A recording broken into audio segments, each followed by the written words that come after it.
Is it just me, or do these noodles taste extra fantastic tonight? Everything tastes better when you're getting some.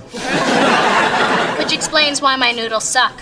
You know, this is the first time since 5th grade that I have a boyfriend to share Valentine's with. So you and Chase have big plans this weekend? Well, he hasn't exactly said anything yet, and I'm not expecting much. You know, a card, flowers, some chocolates, a moonlit dinner on a garden rooftop, perhaps some simple skywriting, nothing big, though. Through this journey of discovery, finding you, I'm finding me, finding you, I'm finding me. Now that I have someone special who brings out the joy, inside of me. Whatever we want, all we need is love, and that's the way I feel it should be. You and me.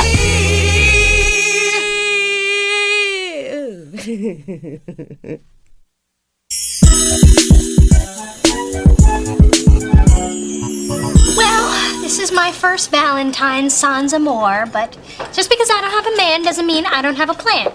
It's a day about love, and I'm gonna love myself. Can I watch?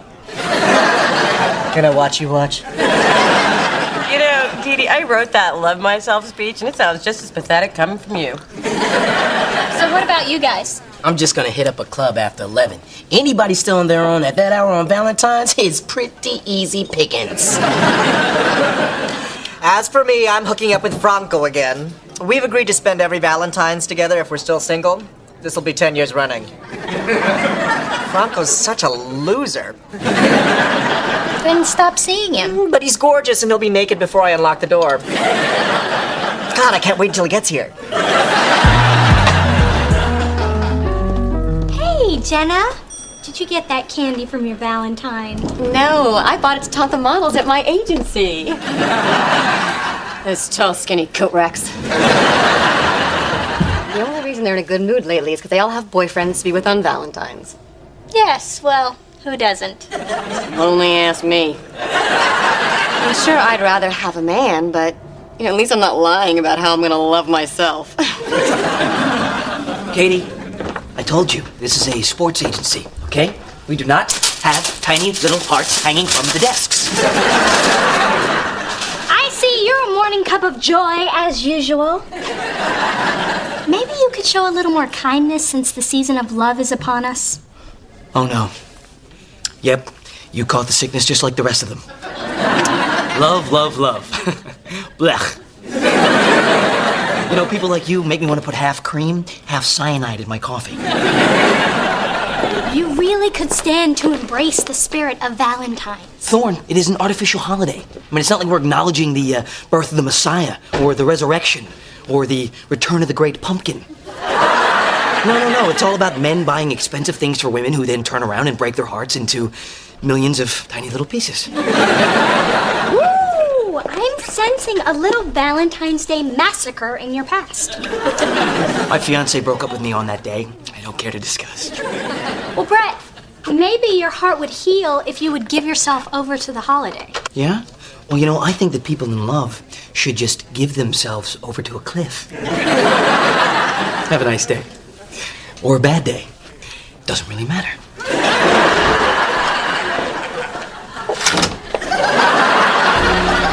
This is nice. Yeah, and this is only a regular night. Think of how nice it would be if this were a special night. You know, it comes around once a year, special night.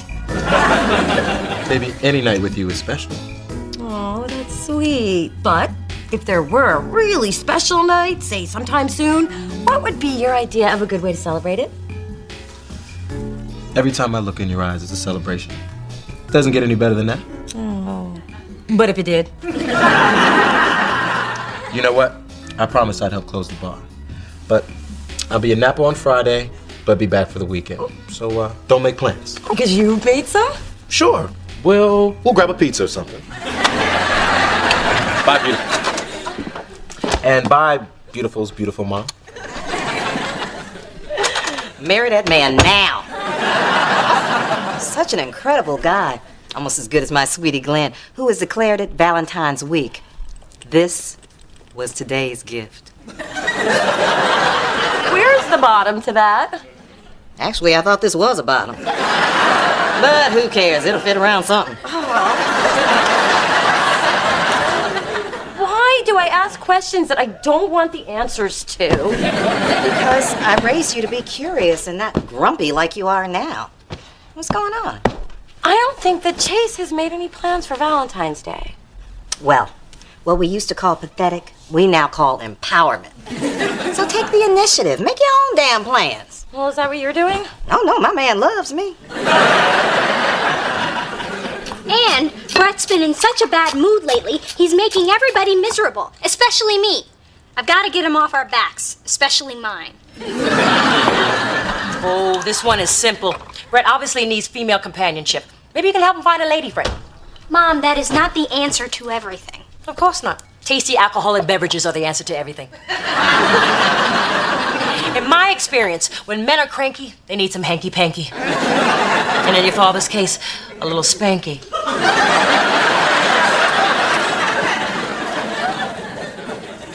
I hope that's the alcohol talking.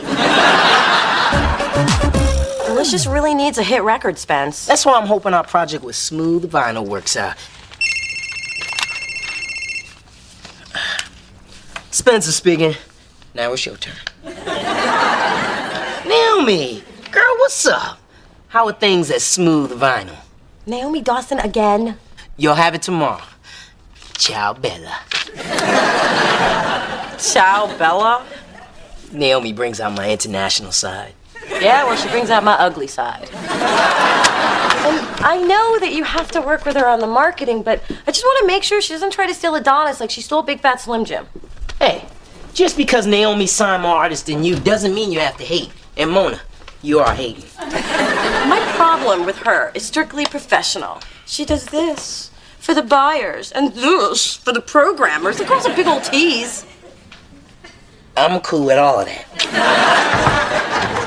Hello, children. Time for show and tell. This is a beautiful gay man. Hola.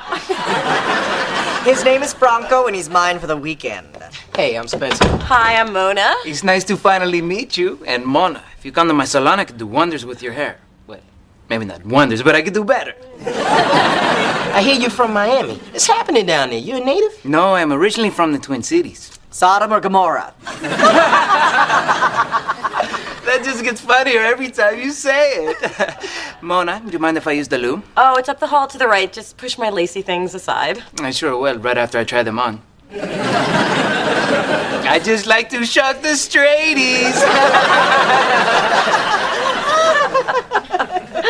He's so on my nerves already. I gotta get rid of him. All he does is talk about himself and make fun of other people. Who could be friends with somebody like that?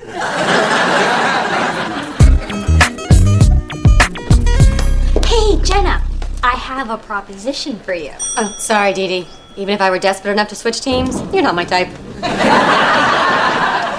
Good to know I'm being overlooked by both men and women on Valentine's Day. No, what I meant was I wanted to set you up on a blind date. There's this guy. Oh, do it, Lockett. Tell me where. I don't know, Thorne. I just think going out on Valentine's is the perfect way to take the edge off and stop you from making assistants cry. Maybe I like being bitter. You know, maybe the lack of distraction fuels my success. Or maybe you're just afraid to spend time with a beautiful, sexy woman. Are you talking about yourself, Thorne? I'm not that demented. Fine. Brett Mahoney isn't afraid of anything. Except certain spiders. I don't care to discuss. All right, tell your friend she's got a date. She just better be prettier than I am.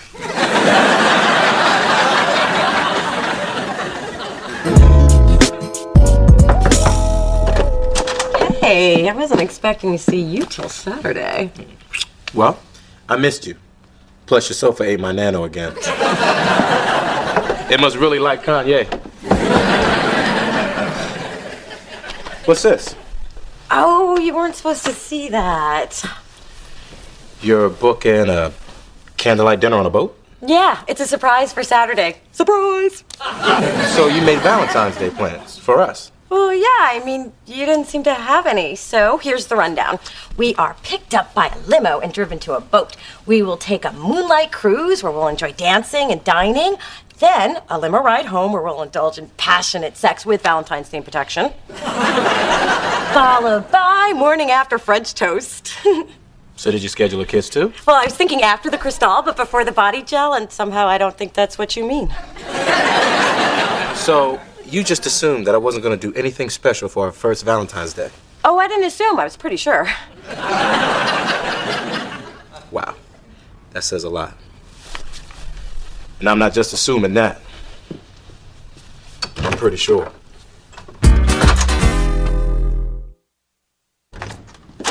Happy Valentine's Day Eve, baby. Not for me. Because I took your advice, Chase and I had a fight. Guess you picked a bad day to start listening to me. Here, take this chocolate heart Glenn gave me. I have 12 more at home. Phyllis, Coco and I are on the way to the dog show at the Armory. I invite you to go with us, but I'm afraid you might win. What are you doing? Trying to find your mute button. I understand why you're in a bad mood. It's Valentine's. Well, don't be down, Phyllis. Think of all those hundreds of Ben and Jerry's workers you've kept employed all these lonely years. I say, double chins up. Excuse me, but I have a Valentine. So tonight, when Charles gets on his stepladder to give you a kiss, remember which one of us is kissing hot young lips and which one of us is wiping off old mustache dye. Hey, Spence, we need to get started on the... Oh, Naomi, I didn't know you were going to be here. I just thought it'd be good for the three of us to have a little FaceTime before this record drops. Good idea. We done? Mona, I know you see us as rivals, but I don't. We need to support each other professionally, not fight over scraps. You mean scraps like Big Fat Slim Jim? Scraps that I discovered, that I groomed, that I made platinum, that you stole? Oh, was Usher a scrap when you pushed me out of the way to get to him in '98? Yeah, I'm still a little bitter about that one.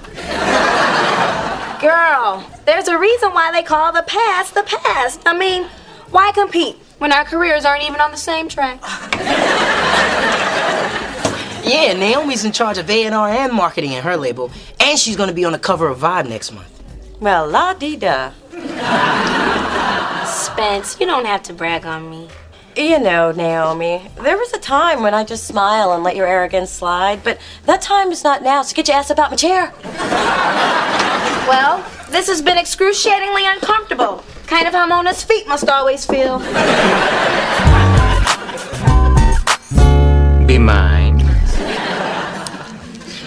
Heartthrob. Puppy love. Don't make me crush the candy. There's something I need to tell you. No, me first. I know it's our 10th Valentine's together, and you have been the world's best date all these years. Okay, you're done. Let's talk about last night. But you didn't let me finish. Well, it takes you so damn long. There are prescriptions for that. I admit you didn't let me finish what I was gonna say. I think we need a major change in our relationship. Oh, I'm so glad you think so too. That's why I'm moving to San Francisco, so we can be together all the time. Say what? I've realized the reason there's never been anyone else for us is because we are searching for something we already have. A commitment-free annual bang? Love. So I'm moving in with you. And finding a job is no problem. There are plenty of hairstyling opportunities here. You see? It's a sign. I need to talk to somebody about Chase. I've ruined everything, just like I do every time I get a man. I'm sorry. Did I come at a bad time? Yes, thank you. Come in. I'll get you a tissue, hon. And maybe some mousse. Don't leave me alone with him. That man is trying to move in with me. Moving in? You told me you never wanted to see him again. Oh, he did he? Damn this small apartment! Do you know what else seems small? My problems. Bye. Okay, fine. You're suffocating me. Yeah? Well, those glasses make you look fat. And you need to toss the spray bottle, sister, because no one's believing that man tan. And you are incapable of loving anybody but yourself. Look at that Adam Warhol. The head is almost actual size. And I hated your one-man show. Which one? All of them. I mean, 40 Asians and a mule? Talk about pretentious. Pretentious? Your name's not even Franco. It's Francis. Emphasis on the cis. That was beneath you. I'll tell you one thing that's never gonna be beneath me again. Oh, yeah?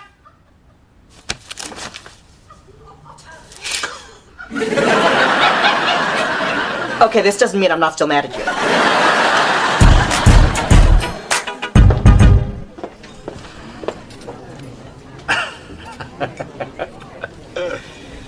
I knew it all along, Thorne. This was just an elaborate plan to get to me. It was inevitable, you know, I mean, who could resist all this? Everything you said is so wrong on so many levels. I'm just here to witness my matchmaking magic. Okay, all right. And I'll admit it actually feels good to have a Valentine's date. Maybe it'll help erase the memory of that hideous night last year with Jenna. You got a problem with the name Jenna? No, not the name, just the cold-hearted hag who owns a modeling agency in our building. There's a cold-hearted hag who owns a modeling agency in our building? Oh, who knew? I gotta go make a call. Dee Dee, it's so nice of you to be here to introduce us. Is that him? Not much hair, huh? Yes, but no. I made a mistake. What? You see, that guy? He's a serial killer. Who knew? Jenna? Brett? What are you doing here? What are you doing here? I think the real question is, what am I doing here? Bye. Wait a minute. You set me up with my ex-fiancé? Are you friggin' kidding me? Brett, I didn't know. You two seem perfect for each other. We were perfect for each other until she told me to eat my engagement ring and die. I said please. And I believe it was you that I caught doing a body shot off a stripper. Oh, I was with a client. You were always with clients, Brett. Jenna, I told you I live this, okay? I breathe this. I am... Yeah, we've all heard the speech. You're already in a pretty deep hole. You want to keep on digging? No, I'm done. Can I leave now? No. Me first.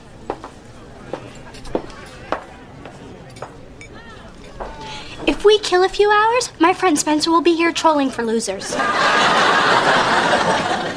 I have to say, I'm impressed with your marketing plan. You're very talented. Greatness has always been my destiny. I've just been pacing myself. You know, we probably shouldn't tell Mona about us going out and having drinks. Yeah, we wouldn't want her to tell you to get your ass up out of this booth.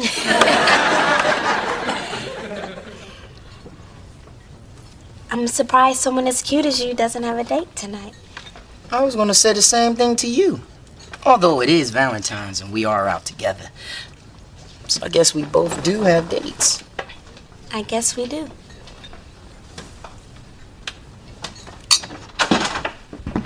Happy Valentine's Day. I didn't know if I was going to see you tonight. Of course you were going to see me. Baby, we really got to work on this having faith in your man thing. Oh, Chase, I am so sorry. I guess I just panicked when you never mentioned Valentine's Day, and I wasn't trying to steal your romantic thunder. It's just, I've been disappointed a lot in my life, so I tend to rely on myself. Well, now you can rely on me. And if you like that, then you'll love this.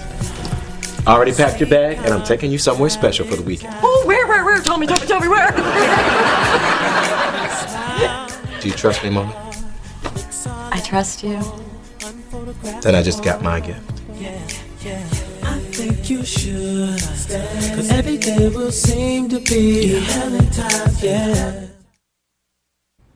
You know, you should actually be grateful. Because of me, you finally faced your pain, and now the real healing can begin. Do you really think I was going to buy that? I was hoping. Okay, all right. Maybe you were right on one count. You know, seeing Jenna again did give me some closure, so I think it all worked out for the best. See, I knew it was a good thing. It was. I mean, the woman didn't even have a date for Valentine's Day. How pathetic is that?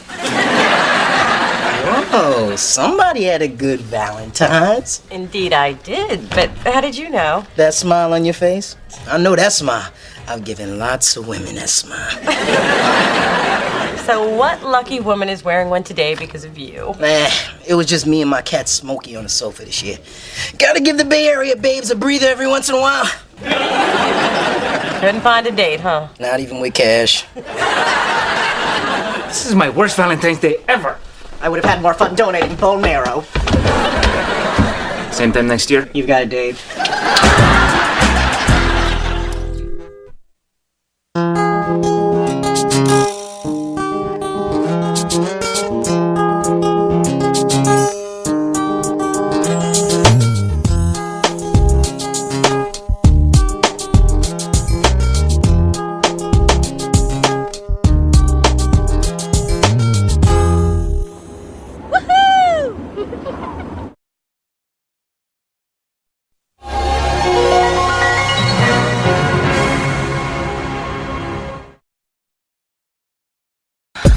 Baby, I got here as quick as I could.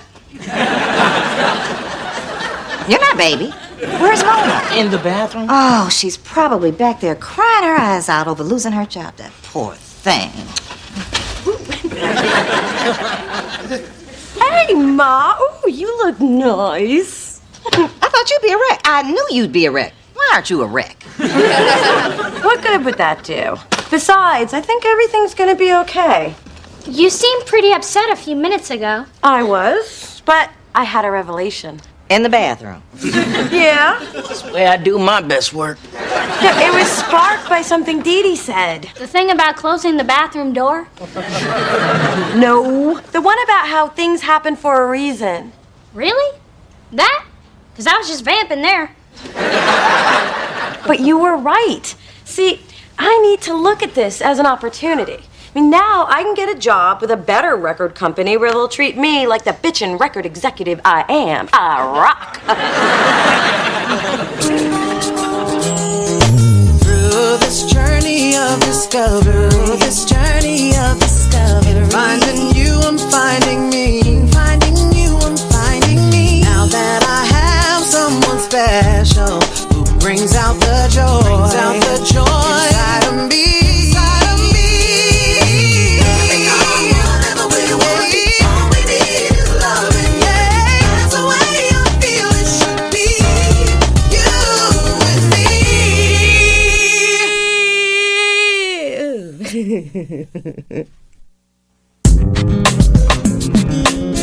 Knock, knock. Can someone help an old lady before she passes out? Ma, you shouldn't be carrying all that. I'll take those bags, Sophie. Oh, such a mensch, this Spencer. And so cute. But why do you wear such baggy pants? If I had that body, I'd show it off. Thank you, Sophie, but I'm still not posing nude for your art class. But you can't blame a girl for trying. Bobby! Oh, how's my favorite granddaughter? I mean, other than being unemployed. Ma, you called Grandma the minute you found out? Hey, you call your mom when there's trouble, I call mine. And families need to pull together in desperate, dire times like these. I just lost a job, not the homestead. It's all bad, honey. But don't worry, Grandma's here. Hi. I don't know if you remember me, but I'm Dee Dee, Mona's sister. Oh, yes, the Meshuggah Amazon's daughter. So what are all those bags? Oh, just a little nosh. And none too soon. Look at you with the skin and the bones. And that hair. I never knew what to do with it. Obviously, you don't either. I wonder if that's why you lost your job.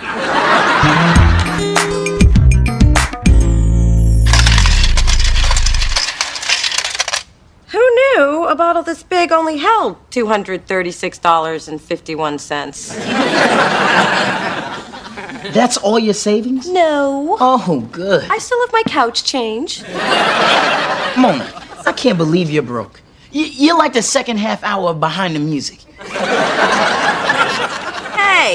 I looked over my finances, and as long as I don't eat, drive, or turn on the lights, I'll be good till Friday. Aren't you scared? Hell yeah. I was already behind on my bills when I had a check. So let's change the subject. What's the scoop at Delicious? Well, since your interview, Big Fat's record sales have gone through the roof, again proving there's no such thing as bad press. Sorry. So what I did turned out to be a good thing? Oh, perfect. Only I could get fired for succeeding. You know, Mona, if Maya Angelou had that attitude, we'd never know why the cage birds sang. What the hell does that mean? I don't know. But didn't it make me sound smart and like I read? Your sister can't find a job. Poor dear. It's a rough world. That's why I believe a woman's place is in the kitchen, bossing around the help. Well, I respect how determined Mona is to get through this without asking for help. I think it's kind of noble. Ah, sweet, naive little Dee Dee. I see Mother still has some teaching to do. Let me tell you a little story. Does it involve a dinner theater, a stormy night, and a buff stagehand named Rex? No, I have other stories. And this one concerns Monique Van Peer. Lovely woman, cursed with thick ankles. And somehow you helped her with that. Oh, heavens, no. That'd take a team of surgeons. But when her husband was indicted, she was a basket case. So I stepped in and did what had to be done. I made the country club reinstate her membership and give her a job in the pro shop. Had I not come to the rescue, I shudder to think what would have become of her. Yeah, it boggles the mind. My point is that sometimes you have to help those in need because they cannot see how truly needy they are. You make a good point. It may take a while to get there, but it's usually worth the ride. Reminds me a lot of my love life with your father. I remember when banking was done with actual human beings. Technology has made everything so damn impersonal. $1,000 deposited yesterday? I wonder where it came from. I don't know, but cash out quick. Dee Dee. Yeah, easy money always reminds me of those Dee Dees, too. But get to pushing buttons before this thing changes its mind. I see you trying to see that screen. No, I mean Dee Dee must have felt sorry for me and made a deposit. But frankly, I could use the money. Mona Thorne, you are not accepting that ill-gotten money. Wait, you were encouraging me a minute ago. Don't you see? If you accept this, it's like admitting defeat. Or saving myself from selling my blood for a case of top ramen. Mona, I struggled after I divorced your father, but I decided to stand on my own, and I taught you to do the same so you could be strong and independent. And not come to you to borrow money. Exactly, I'm not a bank. But I am a good mother, and I do believe in you, and I know you can get through this if you just believe in yourself. You're right. You know, and there is a job contact I've avoided using because the guy's always hitting on me. But I promised I would never work with him unless it was an emergency. Honey, you're jobless and broke. I think this qualifies. Find them all records. Yes. May I help you? Yeah, hi. My name is Just Mona. a moment. I'll transfer you. Oh. I thought you were talking to me. What did you want to speak to? I'm here to see Daryl Miller. I'll check and see if he's in. Oops, did it again. Sorry. May I help you? No, not getting me this time. May I help you? You with the funky hair. Oh, me? Well, you need some kind of signal or something. I'm here to see Daryl Miller. My name is Mona Thorne. There's a Mona Thorne here to see Daryl. Okay, I'll tell her. He's out of town, and his assistant doesn't know when he'll be back. Damn. Okay. Thanks. She's gone. Thanks for covering for me. So, who's this one, Daryl? Ex-wife, girlfriend, baby mama? Hey, I need you to validate my... Daryl? Hey! I thought you were out of town. I am. I mean, I should be, so see y'all. Daryl, what's going on? Look, Mona, you know you my girl. I just can't be seen with you. I guess you wouldn't give me a job? Give you a job? I'm not sure I'm going to validate your parking. Daryl, you told me I could always come to you if I ever needed anything. Well, you know, that's when I was trying to get some. I'm sorry, but in the record world, you're poison. Poison? Poison. This could be a dirty business. And now that we know we can't trust you to keep the dirt to yourself, nobody's going to hire you. But Daryl, music is all I know. What am I going to do? Have you thought about selling blood?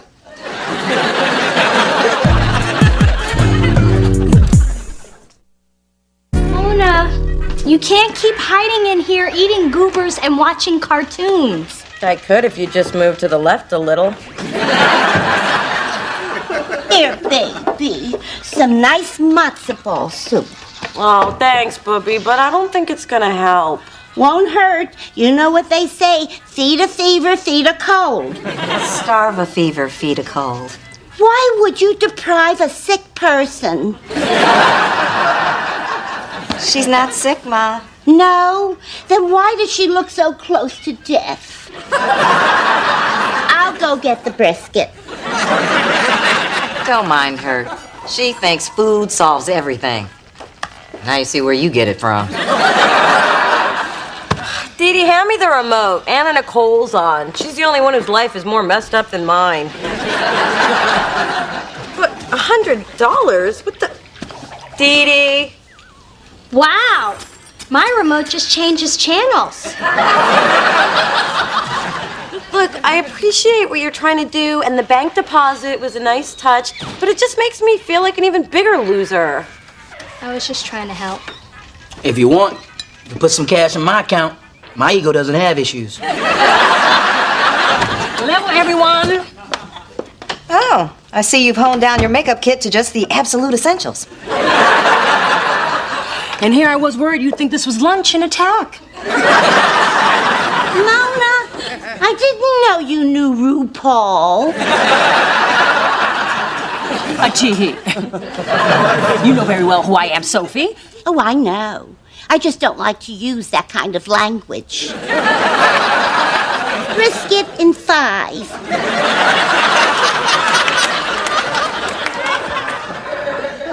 Come on, guys. Mona needs us. That's why I'm here. I bought her a little care package. Really? That's so nice. You shouldn't have.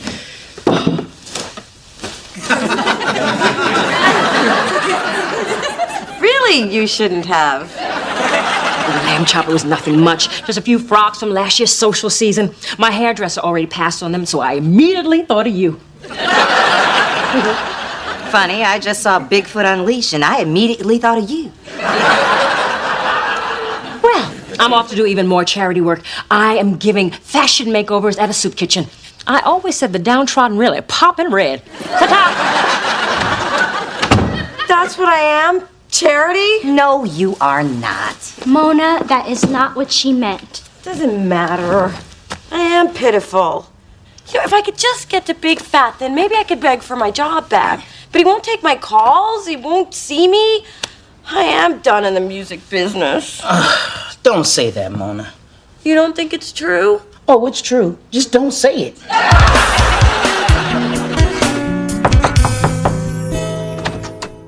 Oh, it's you. What, need some more quotes so anybody who doesn't already hate me will? Mona, I feel terrible about what happened to you. I can't sleep. That's why I was up when your sponsor called. I couldn't handle it if you fell off the wagon because of me. What sponsor? I'm not an alcoholic. Anyway, she asked me to come over here and help you find a way to fix things with Big Fat. And to keep you from eating any more goobers.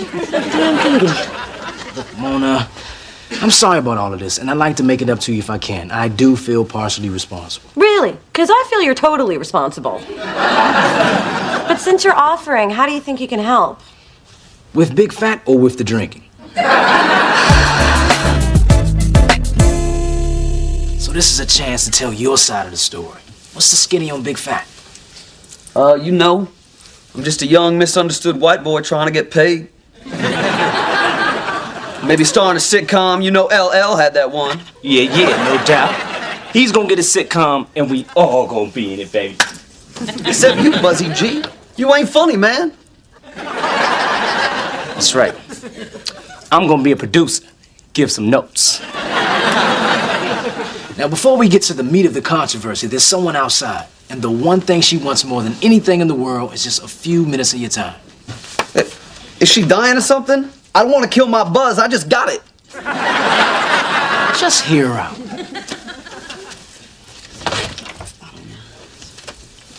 Man, I got nothing to say to her. This interview's over, son. Yeah, over. Come on, do it for me. Why should I? Yeah, why should he? Because if you don't, I'm gonna run a picture of you crying at the Celine Dion concert. Okay, she's got 3 minutes. Go. Look, I'm really sorry I put your business in the street. Yeah, right. You thought you were gonna hurt Big Fat, but now Big Fat is fatter than ever. Ha ha! Yeah. I was wrong to violate your trust, and I will never do it again. Of course, I need my job back to never do it again. So could you please talk to Erica and help me get my job back so I could never do it again? That's all you got? I like your new clothing line. Very baggy. Whatever. You talk trash about me and then come in here asking for a favor? Girl, you tripping. Yeah, straight tripping. Yeah, now there's the dough. The dough.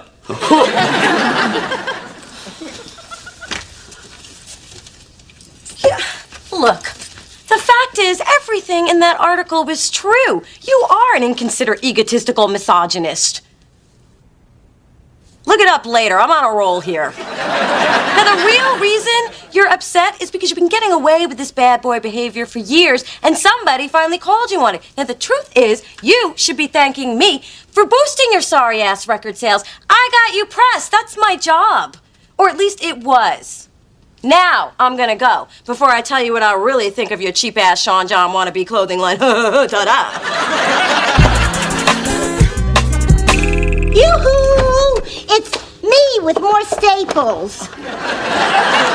What kind of staples? Oh, just the basics. Bun cake, borscht, Metamucil. Grandma, I don't need Metamucil. Oh, you will after the bun cake and the borscht. Here's one. A&R executive, up-and-coming label must be creative, enthusiastic, and willing to work long hours for low pay. Well, that sounds perfect. Where is it? Delicious rec... Let's move on.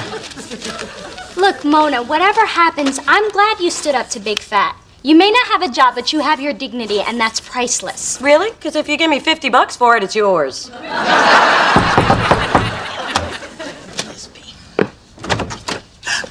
God, you're everywhere. I just stopped by to make sure Mona hadn't stolen any office supplies. I think I may have found a stapler. Erica, what are you doing here? Well, since you made the effort to go to Big Fat, I decided to come to you. Apparently, you really got to him. I did? Yeah. He said he won't work with anybody else, and he demanded I rehire you. Well, after I finished laughing at that scrawny little white boy, I told him I hated to let you go in the first place. You're kidding.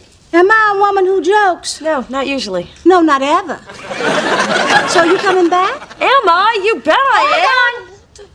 You can't just dump Mona and expect her to come back with open arms. I can't? No. Since Big Fat will only work with Mona, you need her. And if you want her back, you'll have to up the ante. I was thinking a 15% raise. I was thinking she's lucky to get her job back, and who the hell are you? Someone who agrees with you completely. Welcome back, Mona, and I'll see you tomorrow. And you too, Spencer. You know, since we're talking raises... We're not. Just clarifying. I got my job back. Now I don't have to sell my hair to the wig ladies. Dee Dee, all your interfering in my life is finally paid off. I always knew it would. What's the commotion? Mona got a job back. Oh, mazel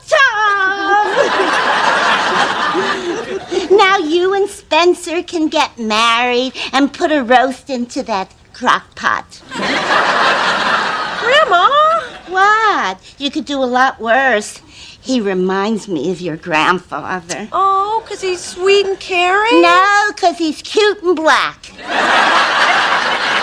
Trust me, honey, it don't get no better than that.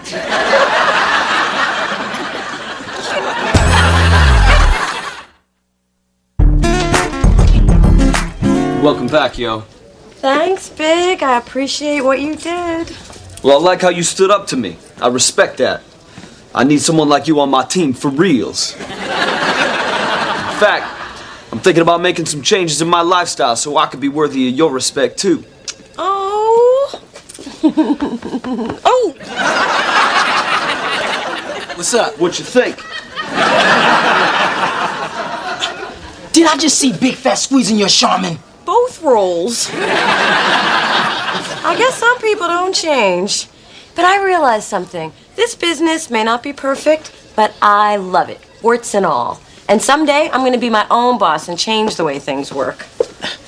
You got all that from him going Mr. Whipple on you? Only you would think I learned a life lesson from a butt squeeze. But it is good to be back. Welcome back.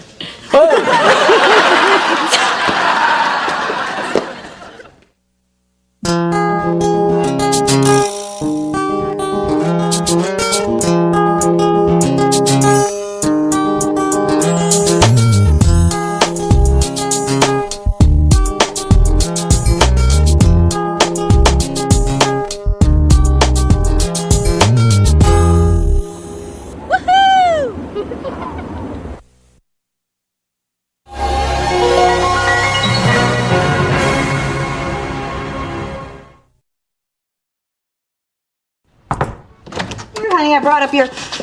Ooh, who died in here and when are you getting rid of the body? Ma, it's my refrigerator. The repairman's fixing it. That smell is coming from your refrigerator? But you hardly keep anything in there except batteries and mayonnaise. I also keep the occasional box of baking soda, although I don't find they work after 3 years. Well, hello, lovely lady. That is a wonderful perfume you're wearing. It's called Dove. You might want to try some. And she's funny, too. I like that. You know what else is funny? You trying to waste time and drive up the bill so you can keep the compliments flowing, but the clock stops here. Okay. Just had to replace a coil. Here's your invoice. Great. And my friends wonder why I date white women. Sorry. What are you apologizing for? Ma, he was totally hitting on you and you just shot him down. And he can fix things. Well, he needs to fix his game because it's weak. At least he's in the game. You're not even circling the stadium. Hey, I dated this year. And you remember what that got me? A broken heart, and I went up a size in my eating pants. Even more reason to get back out there. Look at me. I've dated guys who don't have jobs, guys who lie about having jobs, and still I'm committed to going out every Friday night, and you should be too. Not all men are bad. I know that. Just the ones that are drawn to us. Through this journey of discovery, finding you, I'm finding me. Finding you, I'm finding me. Now that I have someone special who brings out the joy, inside of me. Whatever we want, all we need is loving. That's the way I feel it should be. You and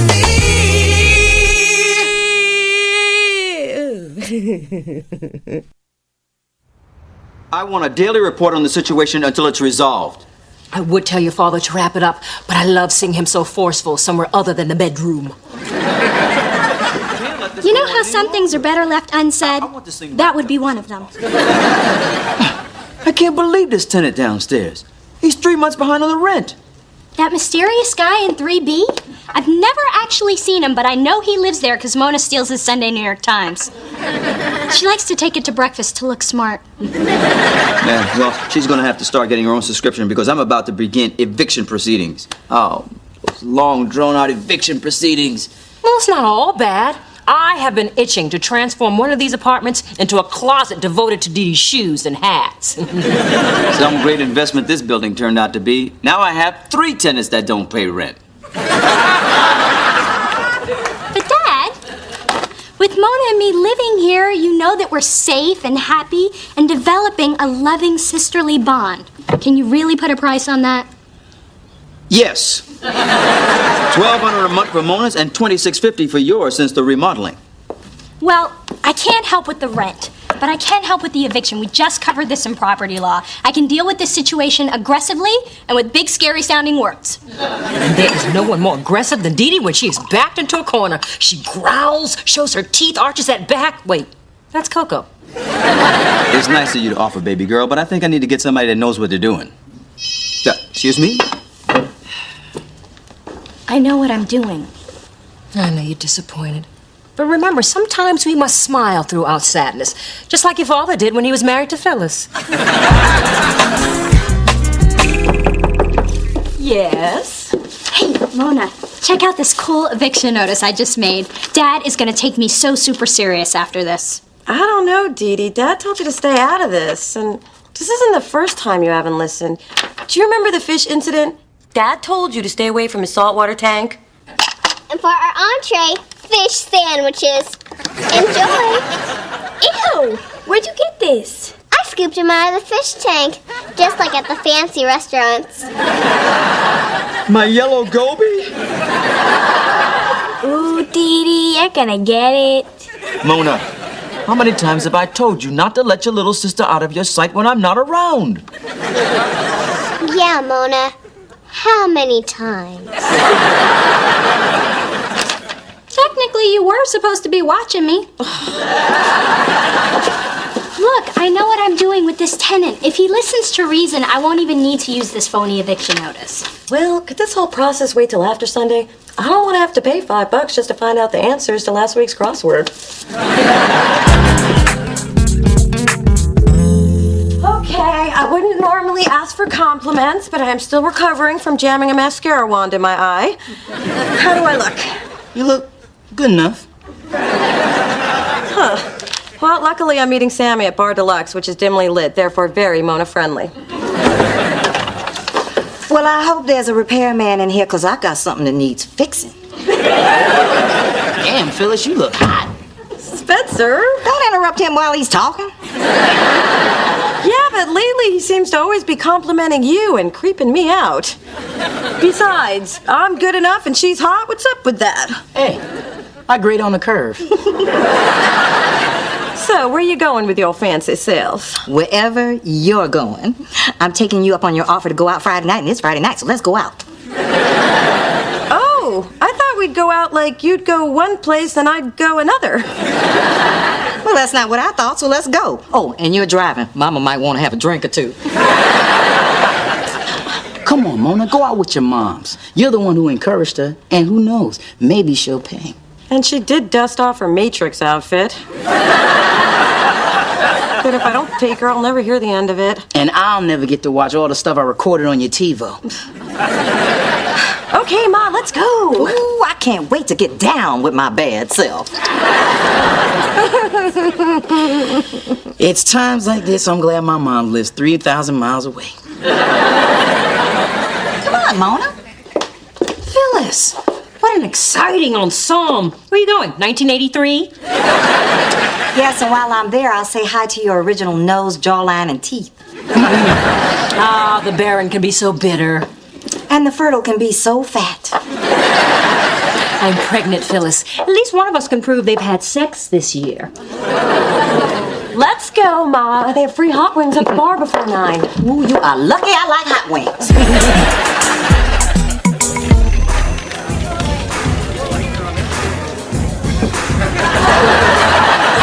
So what are you drinking? A Palm-tini. It's made with pomegranate juice and vodka. Always order a vodka drink, more bang for your buck.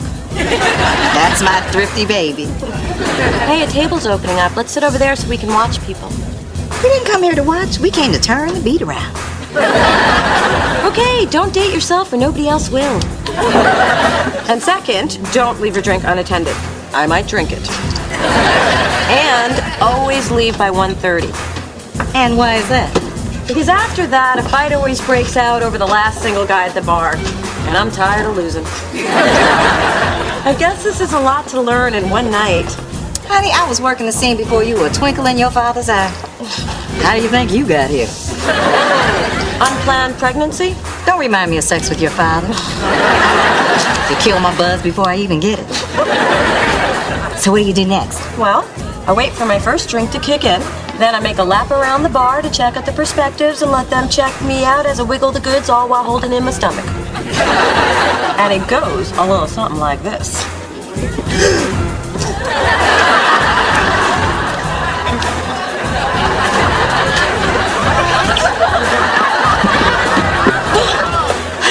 See? It's easy. Easy to make a fool of yourself. You didn't look like you were looking for a man. You looked like you were looking for a bathroom. Really? What would you have done differently? My version goes a little something like this.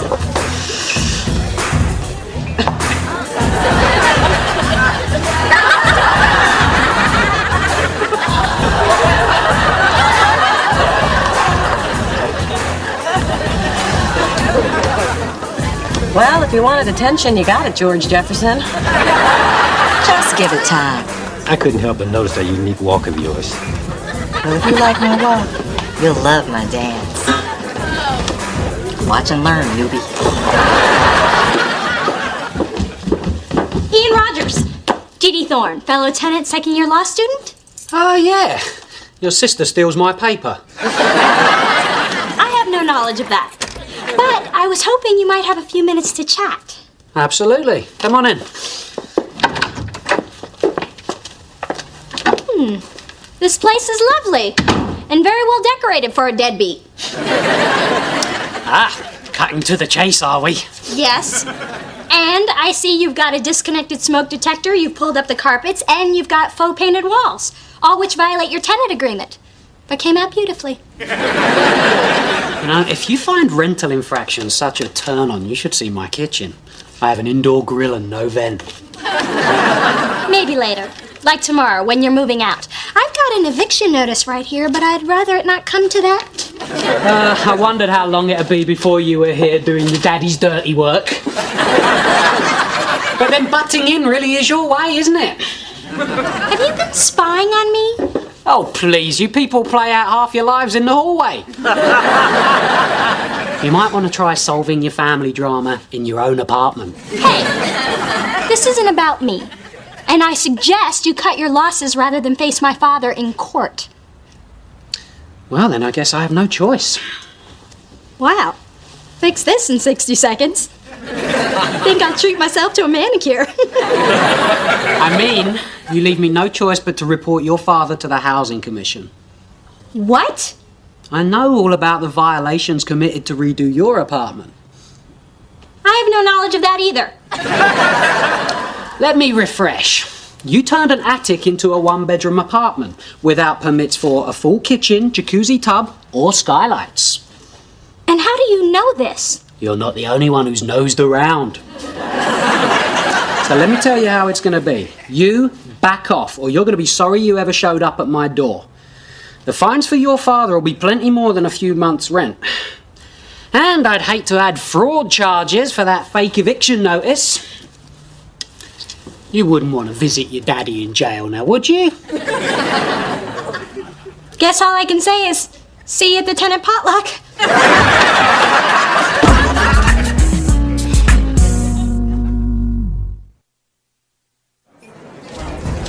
Hey, Mona, what's poppin'? Not a thing, Sammy, unless you count all the people my mom's hooking up. Ooh, you out with your mom? What's up with that? Does she only have like 2 weeks to live or something? No such luck. Oh, this is worse than when she stood up at graduation and yelled, "That's my baby, you go, girl!" You must want to die of embarrassment. Oh, I did that 10 minutes ago. No, now she's trying to hook me up. I have somebody who wants to meet you. Ma, I can meet my own men. First of all, no, you can't.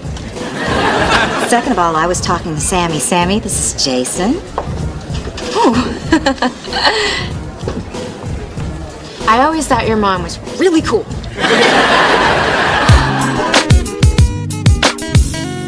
Going to the bar with my mom was the worst night out I've ever had. Come on, Mona. We've hung out with your moms before and had a good time. Well, going out to dinner is different than when she's playing matchmaker. Me writing her number on the bartender's arm or yelling to the busboy to back that ass up.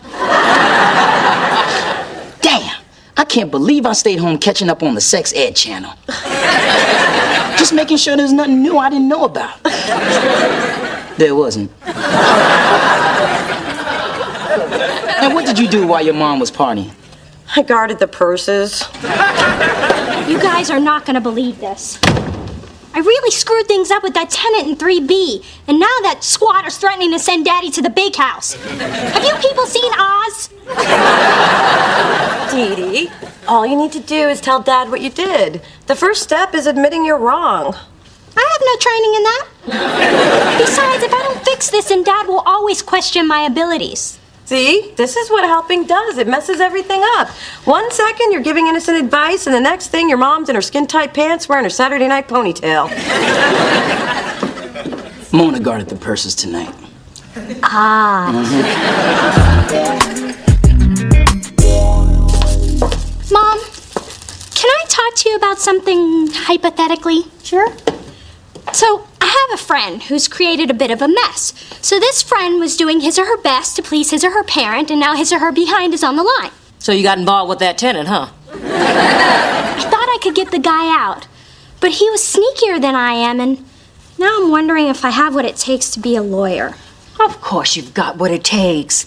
Lil D, remember when I ran for chairman of the Yacht Club Charity Bazaar, but then Laney Grimshaw, the prune with the platinum walker, stole it from me? Do you recall the advice you gave me? I told you that she was old, and if it meant that much to her, you should let her have it. But I didn't listen.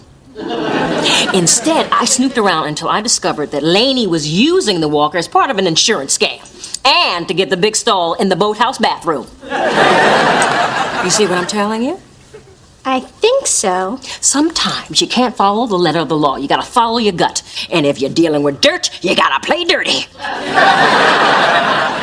So, I should dig up something on Ian and find a way to use it against him. If that's not lawyer thinking, I don't know what is. So have you ever had a palmtini? No, but I'd like to. Hey, girlfriend! No, not again. Mona, I didn't expect to see you at our spot 2 nights in a row. Yeah, well, I was hoping our spot wouldn't be so crowded tonight. And who is this handsome stranger? This is Chris. Chris, this is her friend, Phyllis. Oh, you set up my friend with that chick, Sammy. Excuse me for a sec, Chris. So how is that going anyway? Ma, I really like this guy, so would you mind leaving us alone? Fine. There are plenty of eligibles here. All I have to do is walk by and let my Jean Nate work its magic. But when I said leave us alone, I meant leave the building. Why? I don't want you here. This is my spot, not our spot. That is no way to talk to your girlfriend. You're not my girlfriend. You're my mother, and I wish you would act like it. Sorry. I thought a mother could be a friend.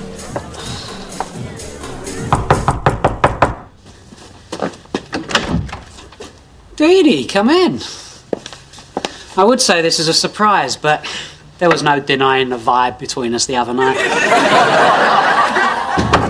You're right about picking up on a vibe. It's the vibe of a girl who gets what she wants. And I want you out of here. I really thought you were a lot smarter, but you're obviously not if you continue to annoy me. I thought you were a lot smarter too. But if you were, you would have worked a lot harder to cover up your secret. That you're an illegal alien. That's ridiculous. Rent paid and money orders got me curious, and then I noticed that your phone bill was in someone else's name. I guess those pesky bank and phone people require a social security number that you don't have. It sounds pretty flimsy to me. Then I pulled your rental application and contacted your last place of employment. It seems someone's work visa expired several months ago. That same someone stopped paying rent soon after.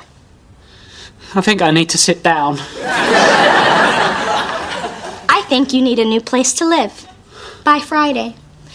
By the way, illegal immigration status trumps building code violations. You know, you're not a very nice person. I don't have to be nice. I'm gonna be a lawyer.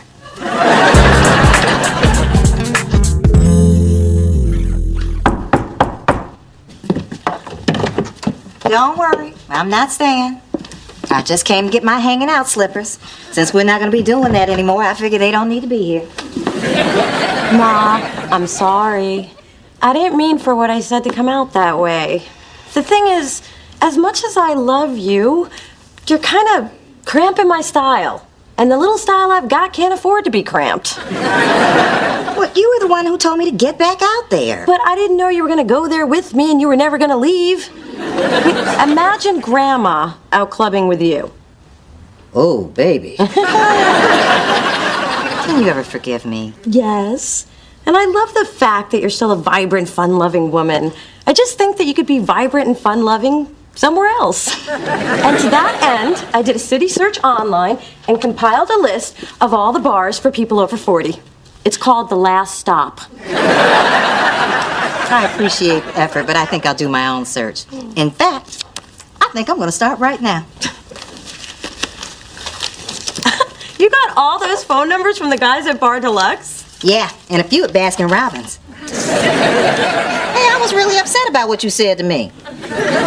Well, while you go through those, how about if I still keep these here? Oh. These are washable, right? Let's check the smoke alarm in the bedroom. Hey, Dad. Ah, there's my future attorney. Nicely done. You know, I'm gonna have to stop thinking of you as my baby and start seeing you as a grown-up professional woman. I'd like that. But you realize you're going to have to be a grown-up professional woman without an 800 square foot hat and shoe closet.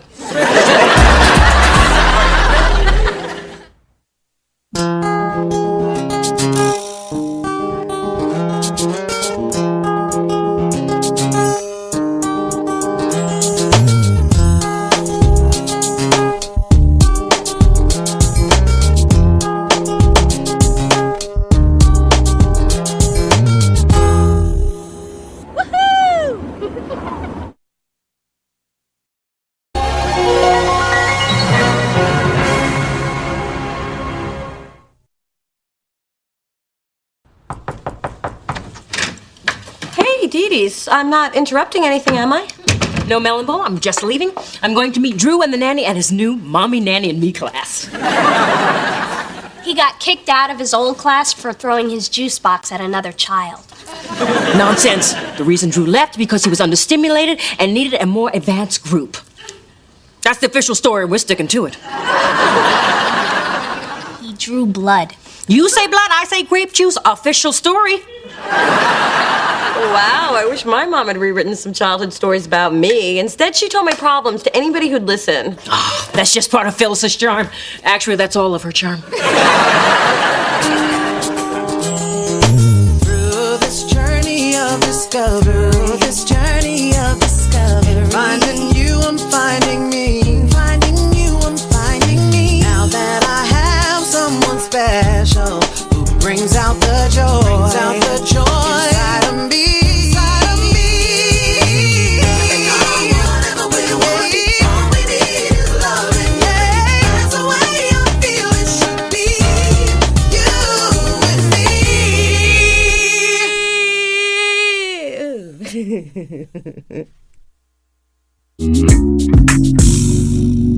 And after you finish all the tracks, we'll sit down with Kai and we will pick out your first single. It's gonna be hard to choose. Yeah, we love them all. Well, fortunately at Delicious, we have a very effective procedure for choosing our releases. Yeah, Kai says release that one. And we do. Hey, baby. Ma, what are you doing here? Well, I wanted to talk to you about your Mother's Day present. Well, the ultimate present would be a grandbaby. But to do that, she'd have to get pregnant. To get pregnant, she'd have to have sex. To have sex, she'd have to have a man. And she ain't got no man. Ma! Hey, I'm no happier about it than you are. So anyway, for years I've worked with the charity Bay Area Mothers for Others. Oh, I'm aware of your involvement. You gave him 5 bags of my clothes. Well, they were ugly. So, This year, since I'm on the planning committee, I signed both of us up to work on their Mother's Day telethon. We get to spend the whole day together and do something nice for underprivileged single moms. That's your present to me. Because I found that box of candy you were going to give me ain't cutting it. That wasn't for you. That's my earthquake chocolate. Hey, I watch that telethon every year, and I love the weather guy who hosts it, Gavin Storm. Oh, I love it when he's outside and the wind's blowing 80 miles an hour. His hair never moves. That's talent. Well, if it's good enough for Gavin, it's good enough for me. I'll be a brother for others, a brofo. Oh. Well, how about you, Adam? We could use some more bodies. Oh, well, if I had a dime for every time somebody said that to me. Fine, I'll tell my mom it's my Mother's Day gift to her, too. Ooh, that way I can keep the mink eyelashes I got her. Hey, Tiffany, Serena, maybe you guys could perform on the show. It'd be your first gig since signing with the label. Sounds like a great cause. And the exposure won't hurt. Oh, my Mona's really something, huh? It's hard to believe she was a late bloomer with a lazy eye and corrective shoes. Ma, do you always have to say whatever's on your mind? Of course. It's part of my charm.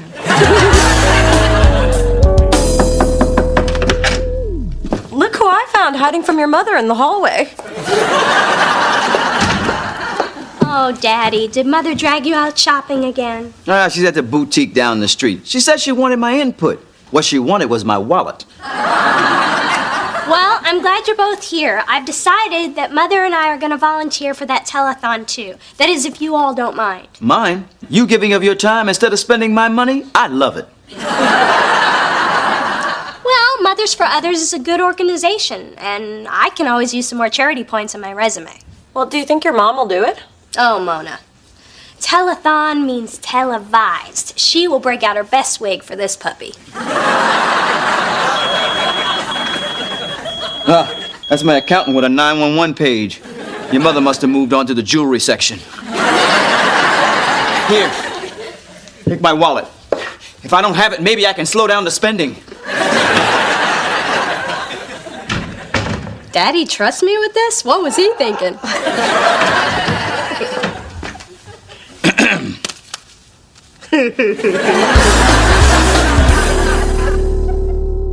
And since you'll be working the phone bank today, we need to go over procedures for taking donations.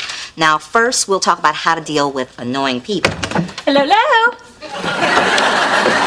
On your feet, people. La Diva has entered. You're late. But fabulous. So, forgive me. Well, look, you've missed a lot. Oh, don't worry, Phil. I already know everything I need to know. The president of the organization filled me in when he graciously assigned me the phone with the most screen time.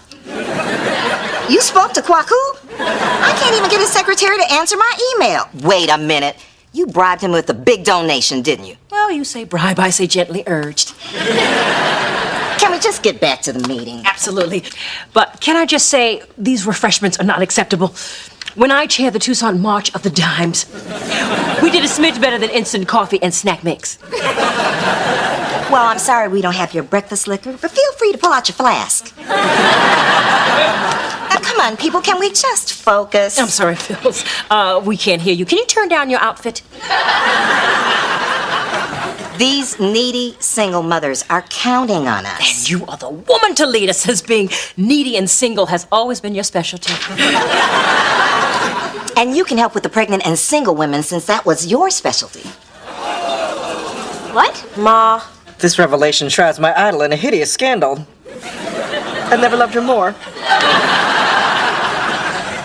You weren't pregnant with me before you were married. Right, Mom? Mom? Oh my God, it's true. Wait, Dee Dee's a love child? That's hot!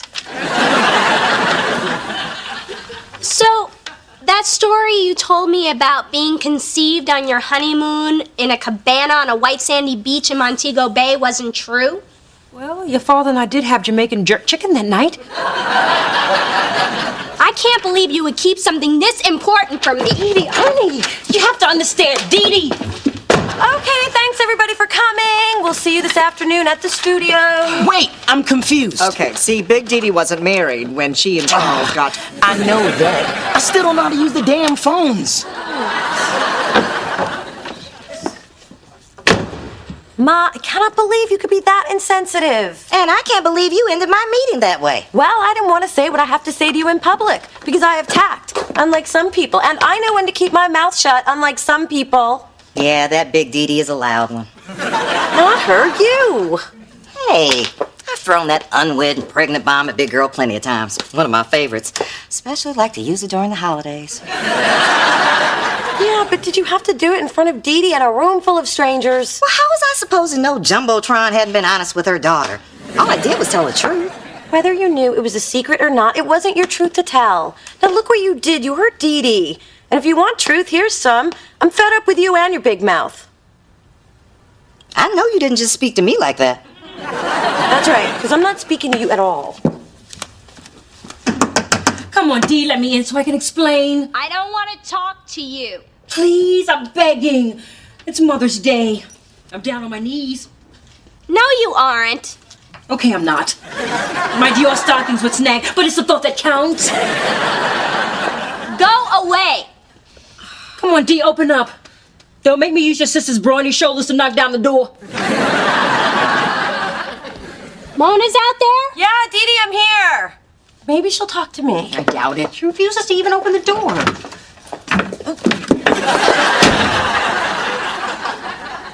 This is going to be a beautiful Mother's Day memory. When I retell it?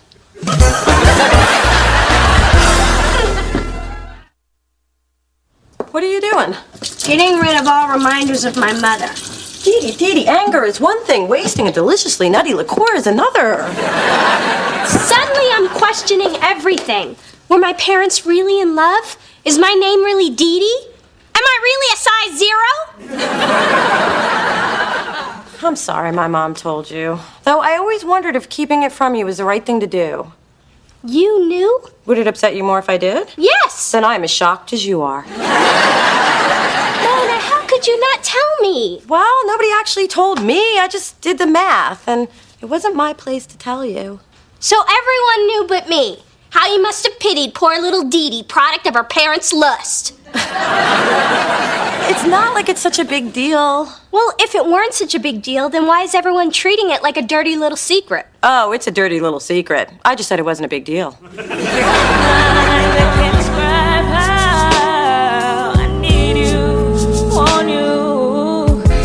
Missing you, I know what it feels like to love you. Just wanna feel that way again sometimes. Just to feel you again. That I'm sorry for I am so sorry. I'm taking pledges here. Your phone's not ringing. Well, his is. Hello, Mothers for Others. what was meant to be. And now fairy tale has no happy ending. And I left with no goodbye, no reason why our love should end. And now I know what it meant to my heart. Feels like to love you, just sometimes, but I won't get the chance to say that I'm sorry.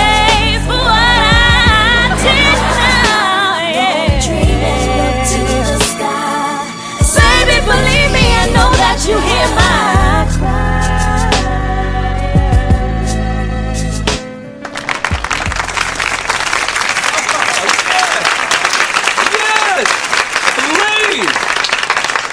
Yes, Delicious Records' newest singing sensation, Tiffany and Serena. And we'd like to thank our host, our handsome host, Channel 6 weatherman Gavin Storm. Oh, you're too kind. Thank you. Goodbye. Hey! Wasn't that truly inspiring on such a beautiful day? High 72, low tonight 56. And I hope they've inspired you to open up your hearts, your wallets, and your umbrellas. Chance of rain in the PM. Yes, $100 is generous, but for only $400 more, you get 2 tickets to Adam Benet's latest one-man show, Filipino Follies. Okay, $10 it is. Yeah, I'm the cute mocha guy with the gray smile. How did you know that? I'm on right now. Your donations to Mothers for Others provide services for single moms who need it most. And after all, isn't that the least you can do for the woman who stands by your side, who loves you unconditionally, the woman who gave you life? How can I give me one of those moms? But we need more. More money for those valiant women we simply call Mom. Even though my mother and I haven't spoken for 11 years, nonetheless, I still love her, and I wish that pride and a restraining order didn't keep me from the woman who gave me life. And a head of hair rated by Weatherman Monthly as best hair in the Bay Area. Hey, I'm still not talking to you. even if I came to apologize? Really? Wait, is this a trick? Lure me into a false sense of security and then tell everybody here about my crooked pinky toe? Look, Mona, I never meant to hurt Dee Dee. And I know I'm not the most tactful person in the world, but... And don't say it's part of my charm. Well, it is. And it's also a part of who I am. My mother never sugarcoated anything. She just said it like it was. Made me strong, so that's how I raised you. Yeah, but don't you ever wish that Grandma weren't so blunt? Only every damn day. Ooh, good point. I'm sorry. I really will try to do better. Thanks, Ma.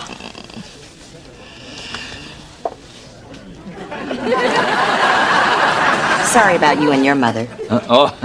I just said that to stimulate donations. Mother and I are actually very close. We share a duplex in San Jose. I have the bigger bedroom. Really? Uh-huh. My daughter here was conceived to do you know the way to San Jose. Ma, you're doing it again. What? I didn't tell him it was playing on the car radio at the time. Aw, what's the use in having those Egyptian cheekbones if you're not going to contour them? Come on, Sister Fran, take your brush. Does it matter if my own daughter's not talking to me? May I help you? Just checking. Still flawless. The perfect storm. Some people are so vain. I know. As I was saying, I don't know if I can hold this telethon together when I'm in so much pain. Well, how could anyone? But the ill-tired single moms need me. True. The show must go on. I just don't know. What should I do? I hate seeing my diva down. Maybe you should try talking to Dee Dee again.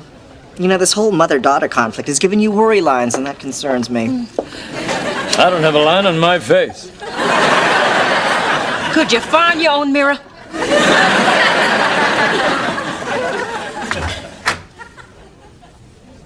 Daddy, what are you doing here? Your mother called and told me what happened. So how are things going? Well, I'm fine. Terrific. Never better. Are you really my father? Well, how do you expect me to feel? I discover after all these years that my very existence is based in a lie? Sweetheart, let me try and put things in perspective. You see, your mother and I were already planning our wedding when we found out that she was 4 months pregnant with you. 4 months? But Mom looks so skinny in all your wedding pictures. That's because she surrounded herself with really fat bridesmaids. Had me pack on 20. We just never felt it was something we needed to share with you. But it's just so embarrassing. It really shouldn't be. I'll give you two a moment.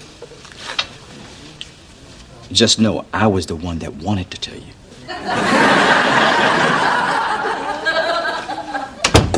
I suppose your father already gave you all the unsavory details. His years with Phyllis made him an expert. What I still can't figure out is why you are obsessed with rewriting history to make everything seem perfect. I'd love to have some fabulous explanation. Like I'm an actress and it's all about illusion. But that's not it. Dear, this wasn't about you. It's about me. And my shame and my need to have the proper public image. But more importantly, I didn't tell you because I didn't want you to feel like you were less than, that you were a mistake. But by not telling me, that's exactly how you made me feel. I realize that now. But you gotta know, you were the best thing a poor girl from Rocky Mountain, North Carolina, ever did with her life. You made me whole. Oh.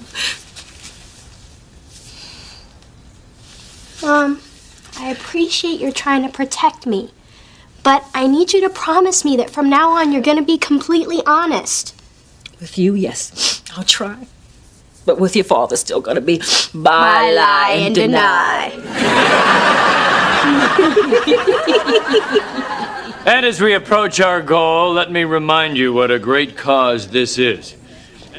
Mona, promise me in the future you'll tell me everything. Okay. You were totally bald and wore a baby wig until you were 2. God, you're just like your mother. And don't forget, tomorrow I'll be doing the weather live from the cell of the Birdman of Alcatraz. I'm predicting it'll be lonely and damp with no chance of escape. Now it's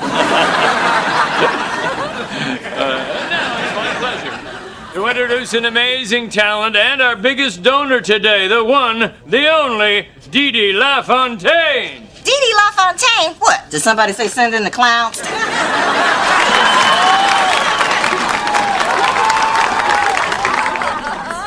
Thank you. And for my first number. Her first number? Oh, hell no. I'm going to sing a wonderful song of independence and enduring love. Maestro?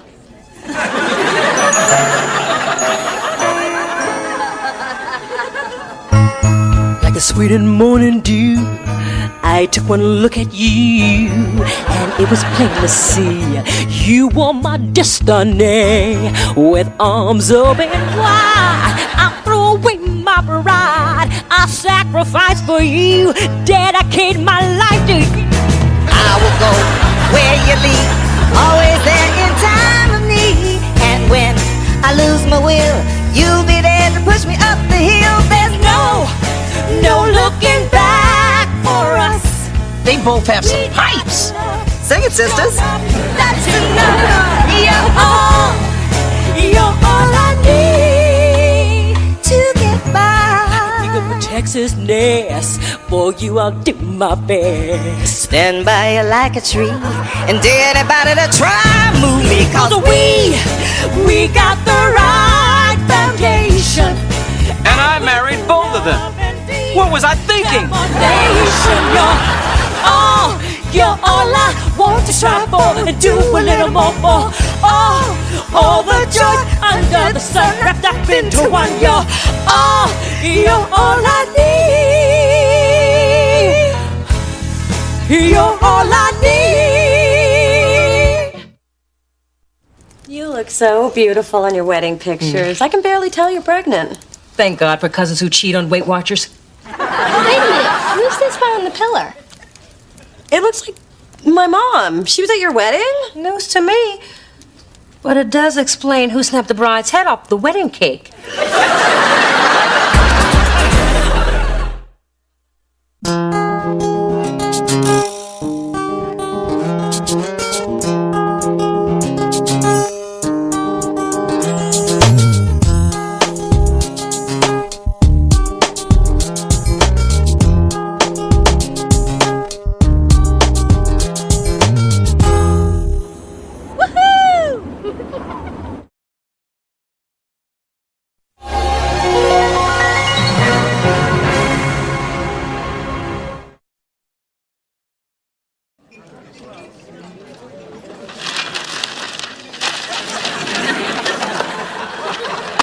Haven't seen you two together in a long time. Where's the white boy and the British chick? Nick is at a recording session. And I'm hoping the British chick got really fat. Why do I ask personal questions when I really don't care? Why do we keep coming here in spite of the service? Let me see if I remember. Split a short stack, extra bacon, stiff me on the tip. Just like old times. Through this journey of discovery, finding you, I'm finding me. Finding you, I'm finding me. Now that I have someone special who brings out the joy, inside of me. Me.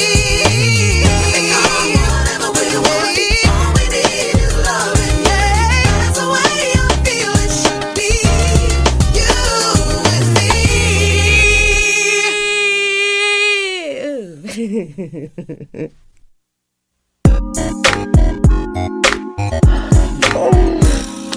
do you want to do today?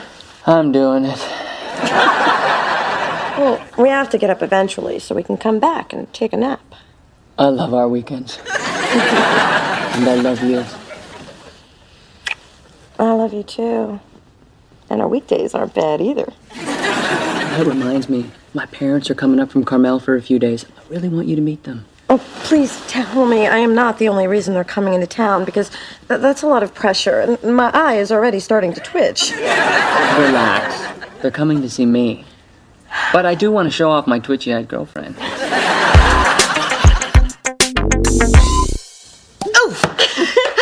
You are going to meet Nick's parents. I am one step closer to getting me some grandbabies. And it's a good thing, too, because you ain't getting any younger. I can hear your eggs cracking in my sleep. Thanks, Ma. You're my rock. Sounds like this thing is getting kind of serious. I mean, you only been dating for 3 months, 2 weeks, and 4 days. Roughly.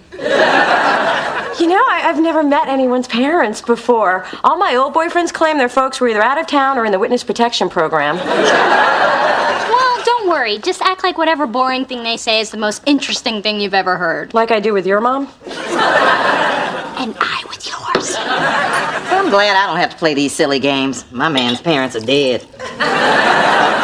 Your man? What man? Man? Who said man? Not me. Phyllis, you got a man? Get down with your bad self. So that's why you were asking me if thongs are comfortable. Okay, I have a man. Why does everyone act so shocked when they hear I have a boyfriend? Well, when you got the 5th cat, we kind of thought you were done with men. No, I was just done telling you people about it. Every time you meet one of my men, it goes to crap. You're not meeting another one until we're on the dance floor at the wedding reception doing the electric slide. Phyllis, you wear thongs.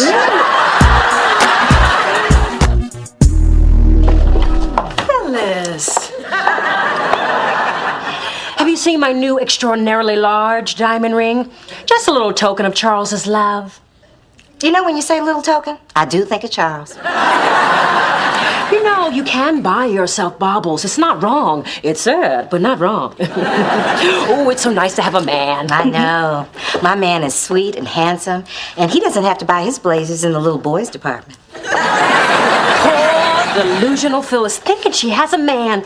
You might want to stop sleeping in those control tops. They're cutting off the circulation to your brain. Go get the olives, please, quick. Here goes. Hi. I'm sorry. We're looking for Mona? I'm Mona. Ah, she's Mona.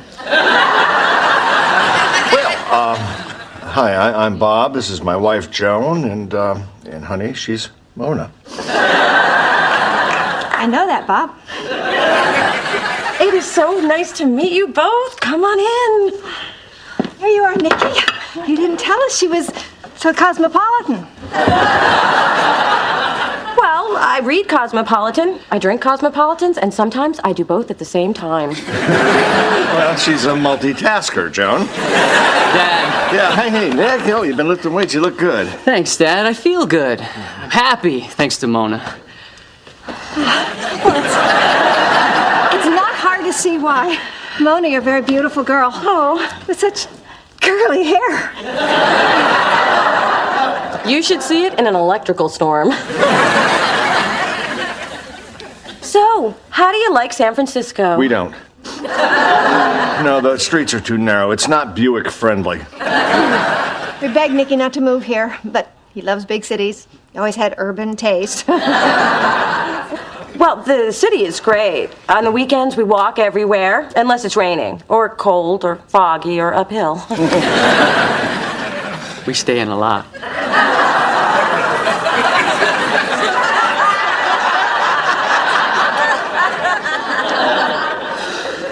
So, Nick, excuse me, could you help me with the mushroom caps? oh my God, did I lock the car? So, meeting the parents not going so well. It's going great. They're gonna warm up to you. Do you think so? I know so. but a lot of wine won't hurt. Dee Dee, dear, if you ever catch me listening at your door, be a good girl and put me in a tasteful sanitarium. Well, I thought I smelled Chanel No. 5 and vodka. Shouldn't you be out with your man tonight? He had to work late. Clever. You've given your pretend man a pretend job? I hope you at least made him a pretend CEO. Honey, my man is real and he is H-O-T. Really? So what's his name? I already told you I'm keeping him under wraps. Even lying to the children. I think your fantasy is a serious cry for help. Ciao. Bye, Mom. Bye, baby. Phyllis, what you're doing is wrong. I know. Can't hear a thing. Back's starting to ache anyway. My man's coming over later. Nothing kills a mood like the smell of Bengay. Bye.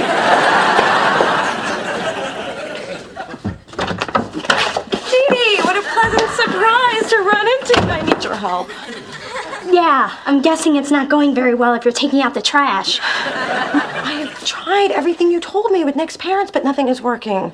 All right, how about I drop in, see what's going on, work a little of my magic. Great, let's go. But, Mona, a little tip. When you go to take the trash out, it's weird if you walk back in with it.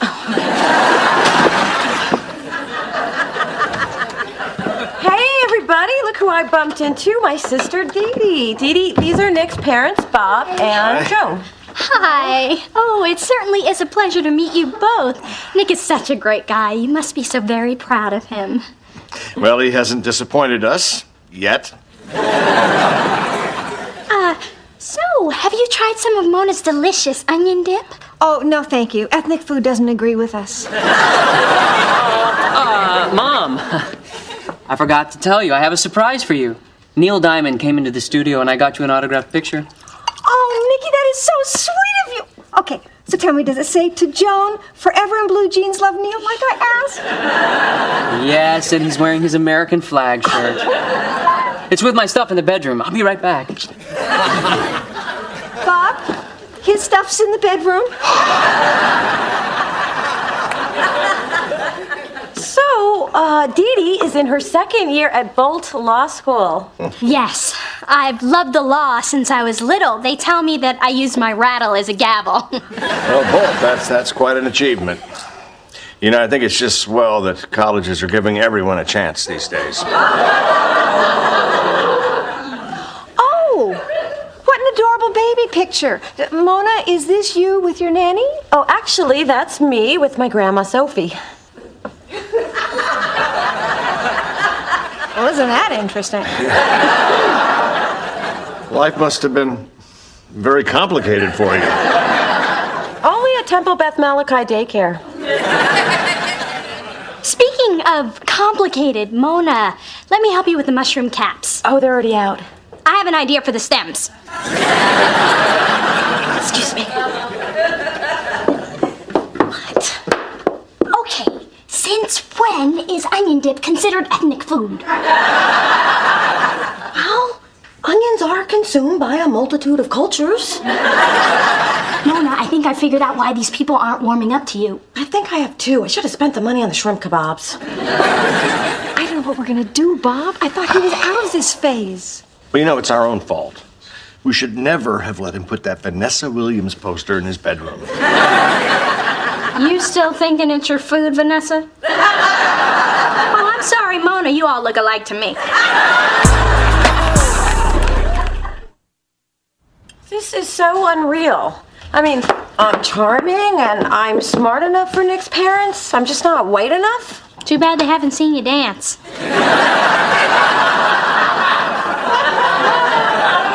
Sorry, but let's keep it real. I cannot believe Nick was raised by such narrow-minded people.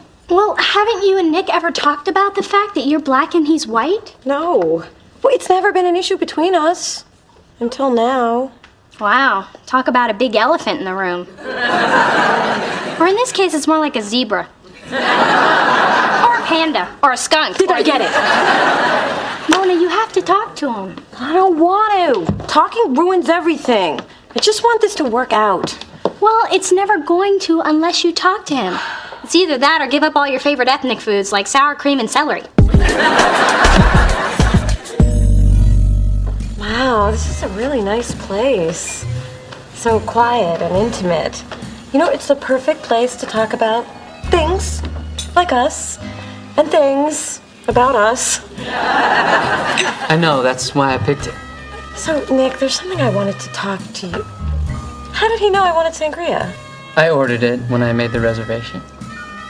I love this song. I know. We listened to this on our first date. Oh, that's sweet. But, Nick, there's something I need to talk to you. It looks like there's something floating in your sangria. Ew! You know what this means, free meal, and if I swallow it, lawsuit. It looks like there's something tied to the end of a string. It's a little key. That's weird, because I have this little box. Why don't you see if the key fits? The key? Oh, Nick! You know, I realized the day that we met that I'd fall in love with you. But you never know how these things are gonna play out. Like, I didn't know how much I'd love standing next to you. Or hearing you laugh, and then snort, and then laugh again. I love those moments. And I can't imagine a day without them, or you.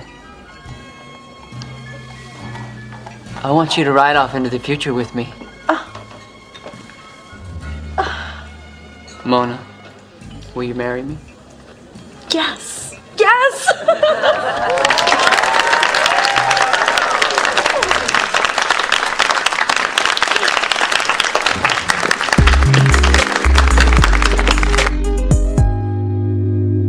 Hey guys, sorry I'm late.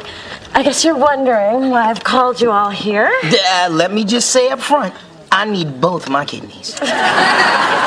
You got mine. Nick broke it off. No, I'm getting married. That's a spirit. You just keep saying it to yourself, and one day it'll come true. No, I'm serious. Nick proposed to me, see? Oh, Lord have mercy, my baby is getting married. Look at this ring. This is some news, girl.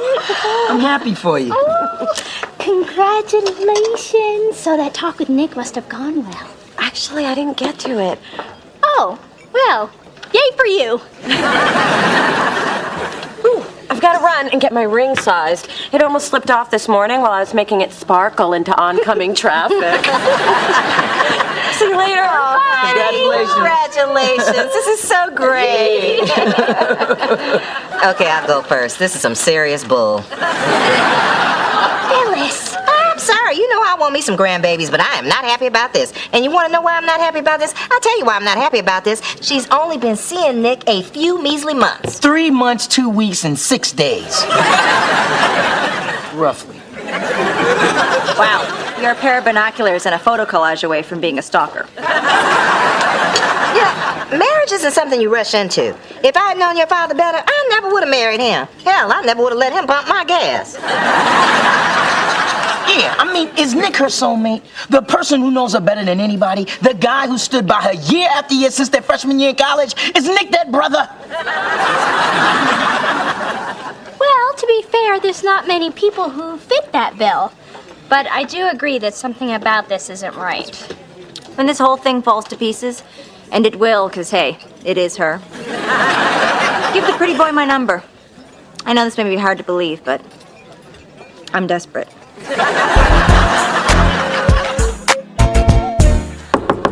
Mona? What are you doing up? It's like 3 in the morning. I have to get this off my chest. Mona, I've watched a lot of people get married, and some of those weddings were wonderful, and some I just knew weren't right, but I kept my mouth shut, and now those people are bitter divorcees surfing for love on the internet. If you're talking about my mom, she is doing the best she can. I'm talking about you. You're my sister, and I have to speak up. Have you even considered what life would be with Nick's parents, who clearly don't celebrate MLK Day? Are you sure you want to marry Nick? If I were, would I be up in the middle of the night watching the facts of life, wondering what advice Mrs. Garrett would be giving Tootie in this situation? Then why did you tell Nick yes? 'Cause there was a man who loves me on his knee with a ring and a horse and a carriage, and I got swept up in the moment. I don't know. Am I just an idiot? Yes, you are.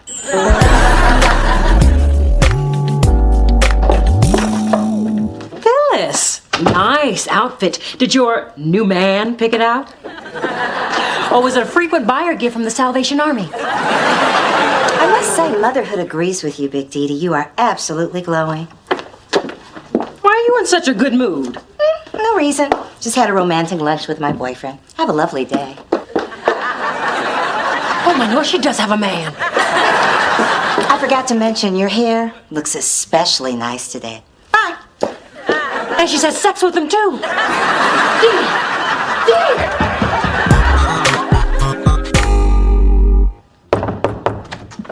Hey. Hey, where do you want to go for dinner tonight? Thailand, China, Morocco? I mean, who says I don't take my baby places? We need to talk. You know, I've never liked those 4 words together in a sentence. Nick, I think we need to slow things down. What do you mean, slow things down? Have you checked your hand lately? We're engaged. I know, but we've only been together for a few months, and there's something else.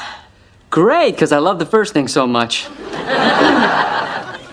Your parents don't seem to like me very much.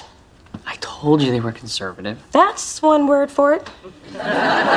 Mona, every relationship has its challenges.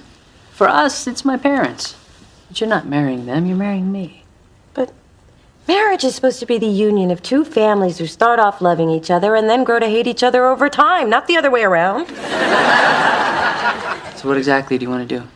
I don't know, but I don't want to lose you, so can't we just keep on dating? But I want to marry you. Do you think that could happen one day?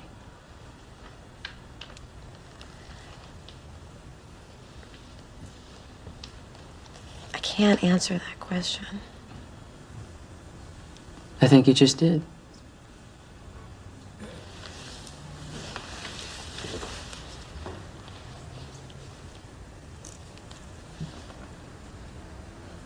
I'm sorry, Nick. I'm sorry, too.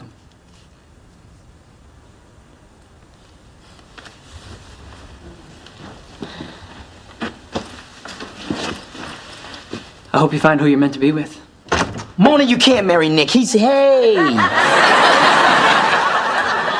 Hey, Nick. Catch the game last night? Relax. We're not getting married. Goodbye, Mona.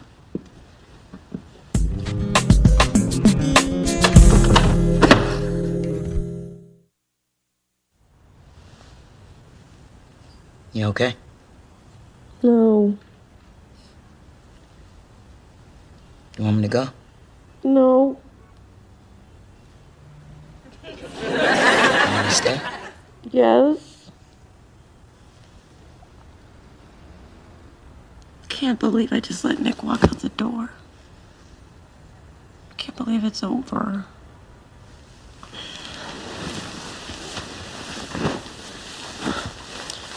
I'm sorry, Mona. I'm glad you're here. I don't know why you're here, but I'm glad you are. We've been friends for a long time. I guess I just know when you need me. Is it okay if I cry on your shoulder? That's what it's there for.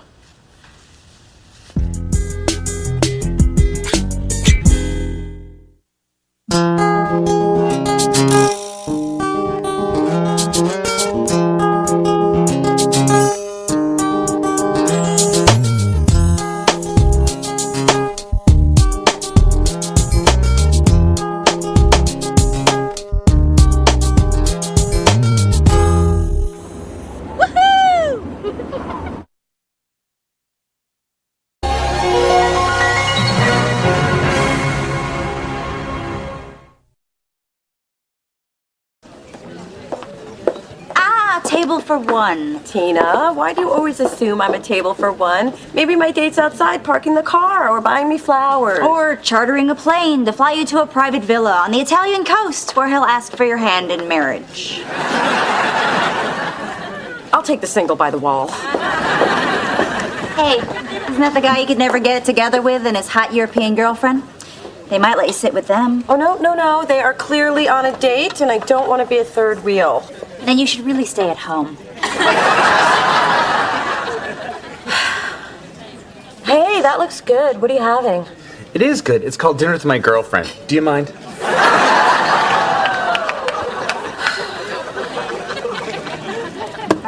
Hey, guys! Tina said you were over here drowning your sorrows in food because you feel so alone. There goes Tina's tip. Food is not your friend, Mona. We are. You're always welcome to join us. Oh, no, just having a little me time. All right, so what'll it be? I'll have a double cheeseburger, a side of fries, a chocolate milkshake, and a piece of cherry cheesecake. One lonely girl special coming right up. Through this journey of discovery, finding you, I'm finding me. Finding you, I'm finding me. Now that I have someone special who brings out the joy, inside of me.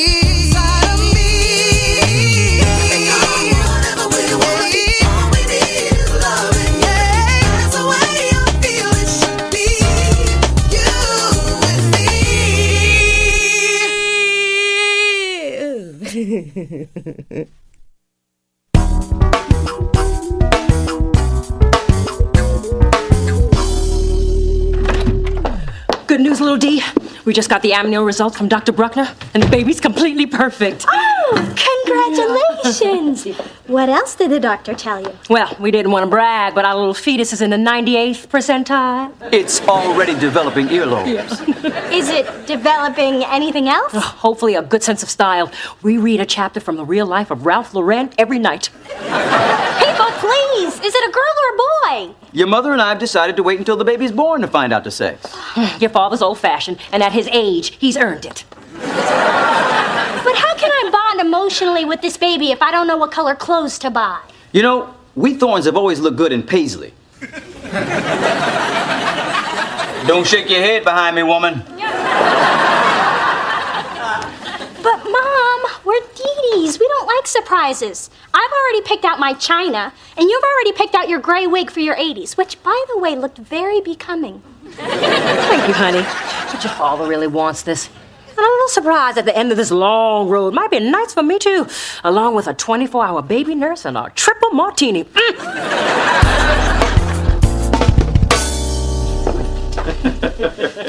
Well, if it isn't the Jolly Black Giant and Lil Sprout. Then you must be the old woman who lives in a Payless shoe. In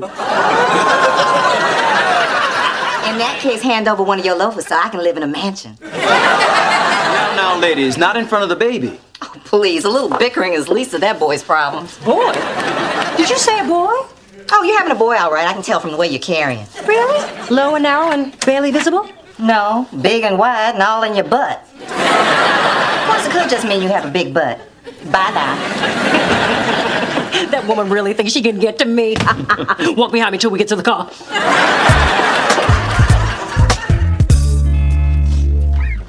What is that smell? It's the cologne you gave me. I haven't given you cologne since our junior year of college. Good old Canoe, still going strong. Okay. I never do this sort of matchmaking thing, but I think I might have found the perfect man for Mona. His name is Carlo, and he's an attorney who's thinking of relocating here from New York. But more importantly, he's a sexy Italian. And I love pasta. Well, we were in college together in Oxford, and he's sort of my Spencer. Oh, you mean messy but sweet and a little dopey? Hey, I ain't messy. No, I mean, we've been best friends since college, and we tell each other everything. Well, this is exciting. A blind date with a professional man, or any man for that matter. When can I meet him? Straight away. He's just outside your office. What? You look good, girl. Except for that little business you got going on in the corner of your mouth. Check that. Hi, everybody. Oh, you must be Spencer. I've been wondering about the man who finally hooked Camille. Yeah, that's me. I threw my line out and reeled her in just like a big old tuna. I was working off hooked. I'm sure that'll be funny once I get to know you. And this is Mona. Oh, I can tell. The one with the smile. Hi, Carlo. I'm Mona. Oh, wait, you already know that. Sorry. I mean, not sorry, but could we start over again? No need. I already like you. And I love your perfume. You. It would be me. They all like the canoe. Mona, you're bellissima. Hear that? I'm bellissima. Would you like to go out Friday? Sure. Ever been to Bix? I hear they make a near-perfect martini. Although after the first one, they're all perfect. Ooh, Biggs! That place is fancy. I hear they even have a dude in the bathroom who gives you toothpicks and mints.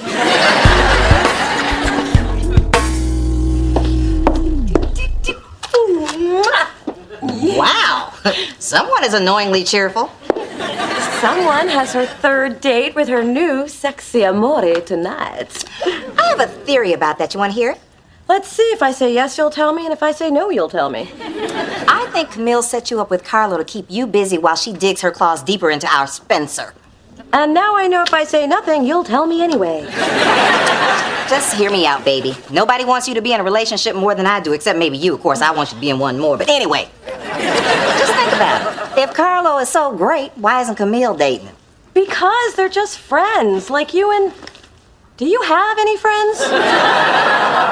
Okay, like Spencer and I are friends. If you say so. Well, I've said my piece and I'm through talking to you. Dee Dee, talk to her. The man problem? Is there another one? Forget that. You are not going to believe this. My parents don't want to know the sex of the baby until she's actually here. Well, I don't really want to know whether it's a brother or sister yet. I could use a good surprise, other than whether my jeans will fit after a long weekend. What side are you on? You sound just like my mom. And a little surprise at the end of this long road might be good for me, too. And a triple martini. Wow, you do a great Big Dee Dee. I do? Because normally I don't have the gift of mimicry, except for my Minnie Mouse. Hi! Hey, I've got an idea. Call up your mom's car service, pretend you're her, and see if you can get us a limo. Why? Hello, free limo. We can drive through Taco Bell and order gorditos through the sunroof. Yeah! You know what? Your ridiculous idea has given me a good one. That's what I do best. Hello? This is Mrs. Dee Dee Thorne. Dr. Bruckner, please. Tell him it's important. Dee Dee, you shouldn't do this. Hang up right now. Somebody knows something that I don't know, and you know and I know that I don't like it. Dr. Bruckner? The little man and I have changed our minds about knowing the sex of our baby. Yes, we're sure.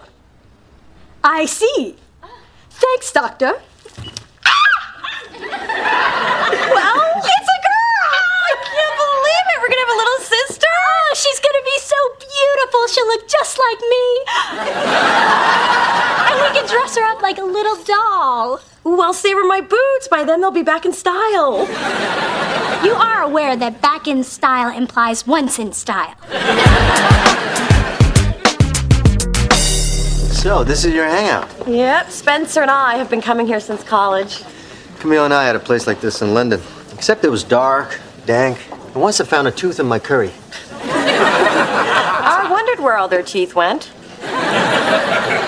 So your best friend is dating my best friend. What does that make us? Fortunately, not related. So I guess we can do this. Oh. I think someone deserves a little matchmaking credit. I don't think they're digging each other. What do you mean? They're practically one. I just call it like I see it. And I ain't seeing it. I think you're daft. Oh, Tina, it's not my birthday. I know. You received your free birthday cake last month, and the month before, and the month before. They have really great cake here. Well, Camille and I used to do birthday scams too. I turned 25, 22 times. Fascinating story. But this particular slice of cake is from the two spies in the corner. Something dreadful like from one happy couple to another. We're on our third date. Imagine how little I care. Let's go see if Spencer and Camille want to join us for a nightcap. Oh, great idea. What took you so long to come to California? Yeah, I should have come a lot sooner.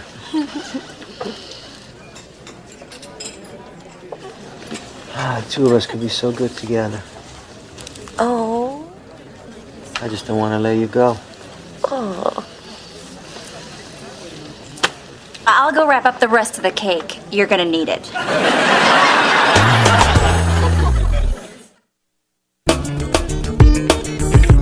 Dee Dee, where are you? I am dying to debrief about Carlo. Call me back or come over and hurry. Wow, your response time is impressive. I sensed there was gossip even before you picked up the phone. So, last night, Carlo hugged me and said the two of us could be so good together. Wow, verbal reference to the future. I've only had that kind of response on a few dates. I've also had a couple of marriage proposals, but still, for you, that is huge. Well, I guess that candle in my feng shui love quadrant is really paying off. Sounds like he really fell for the Mona charm. Falling where others have failed to trip. So, when is your next date? I'm seeing him tonight, and Carlo said he wants to double with Camille and Spencer sometime. I don't know, Mona. This guy could be the one. Maybe someday you'll be buying one of these. Oh, that's so cute. Mini Mona's gonna look adorable in this. You mean Mini Dee Dee? No, I don't. Hey! Hey! I can't wait to be an older sister so I have someone to torture. Watch and learn, watch and learn.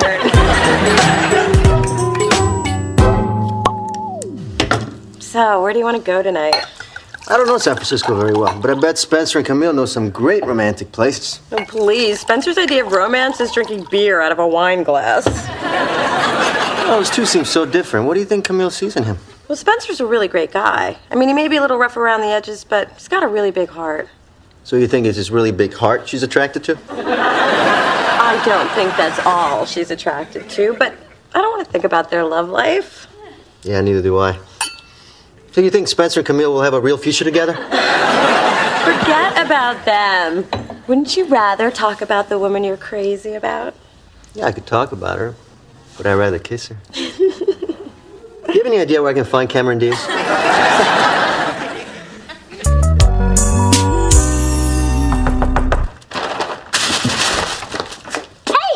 Where's Dad? Parking his precious Bentley. And since he won't leave it near a trolley stop, a corner, or an American-made car, that might take all day. Little angels. Have you been shopping for the baby? Mm-hmm. Let me see. Oh, no. I want it to be a surprise. Whatever you say. Hey, honey, that's the wrong color for a baby. A what? A baby. I said a baby. No, you said a buh. Why would you say a buh if it's a car? You just said a car. What do you know, little D? I'd like to know what you both know. Charles, how long have you been standing there? Long enough to know that you two went behind my back. I have no idea what you're talking about. I spoke to Dr. Bruckner. I'm sorry, Dad. Yes. He could be bluffing. I thought you two might want to find out the sex of the baby, so I told Dr. Bruckner to lead you astray, hence the confusion. Yeah, I did it. I'm sorry for being so sneaky, though clearly not sneaky enough. But Charles, I just can't stand not knowing who is in here, honey. I want to know. So do I. Think about it, Daddy. You know what to do if it's a little girl. Buy her everything she wants. But if it's a boy, he's going to want to play sports with you, and you could really use the extra prep time to get in shape. Now, Dee Dee, don't press your father. It's his decision. That's right, and I say we wait. Fine. But don't blame me when he asks Mom to be his partner in the father-son basketball tournament. You know, I might need a jump start. Let's go see Dr. Bruckner. Nice recovery, little Dee. We almost lost it with your premature confession. What is Mother's golden rule when backed into a corner? Honesty is the last resort. That is my girl. Having now seen The Bicycle Thief, I can safely say I'm glad I don't live in post-war Italy. No showers, no thank you. Jessica's visual style really captured the wealth of human experience. Absolutely. I think it's a really powerful allegory illustrating man's struggle between survival and morality. What's your take, Spencer? I just want to know who stole that bike. If it were my hood, we would have tracked that dude down and kicked his ass. That's a little simplistic, don't you think? I think I'm gonna go fire up the jukebox. Come on, Mona.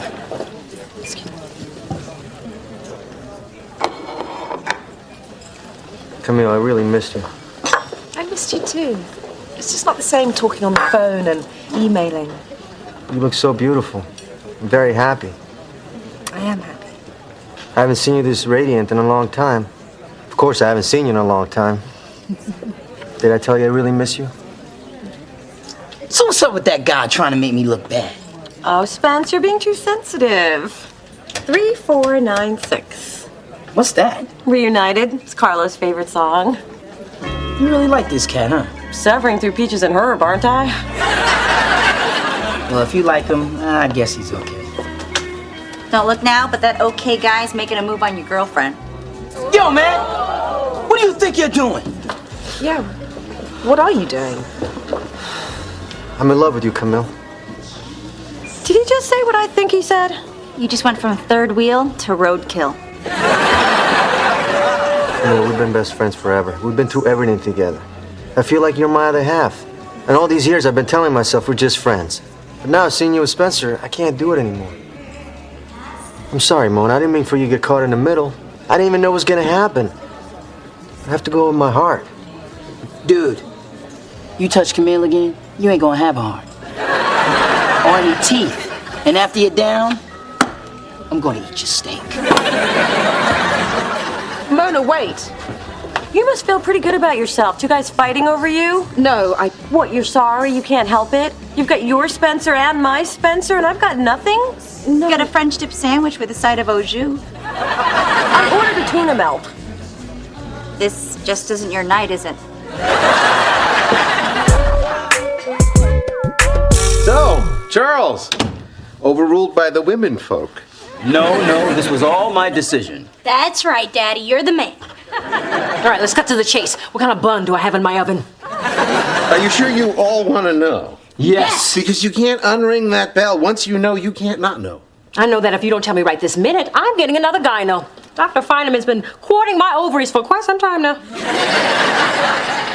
I'm not intimidated since we both know your ovaries won't be an issue much longer. It's a boy. A boy? What do you do with one of those? A boy! Thank God! What's that supposed to mean? Oh, I'm sorry, honey. That didn't come out right. I meant I already have two beautiful girls, and I'd like to carry on the Thorne family name. Oh, the Thorne name wasn't in any jeopardy. We have Mona for that. Hey, you. Brought you a tuna, man. Thanks. So how you doing? Not so good. Usually when I get dumped, it's because I'm too short or my hair is too curly or they don't get my jokes. But Carlo broke up with me because I wasn't Camille. I can't even beat myself up over it. Well, I like your jokes. And your big hair. You're a little short, though. Sorry it didn't work out. Yeah, well, it's hard to move forward with someone who's in love with someone else. But I shouldn't have taken it out on Camille. Don't worry. I told her you were drunk. Thanks. So what happened after I left? Camille told Carlo she didn't feel the same way he did, which was cool with me. And then Carlo told her he couldn't be friends anymore, which was very cool with me. Wow, that's harsh. But at least he knows where he stands. He can move on with his life. Yeah. Back to New York with no girlfriend or best friend and no ride to the airport. Again, all cool with me. Wow, just think. They were friends for like 10 years. Now they're just a part of each other's past. Makes me realize how special our friendship is. Yeah, I'm glad we never went down that road. Me too. Bad road. Big potholes. Steep cliffs. No guardrails. Yeah. Yeah. You know, I'm kind of relieved we're getting a little brother. I can barely keep you polished, waxed, and coiffed as it is. At least I'll finally have a steady man in my life.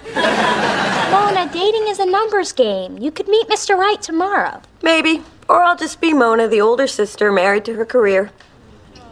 Although, when you're in your 40s, a woman's sexual prime, our brother will be bringing home his hot 20-year-old friends to play.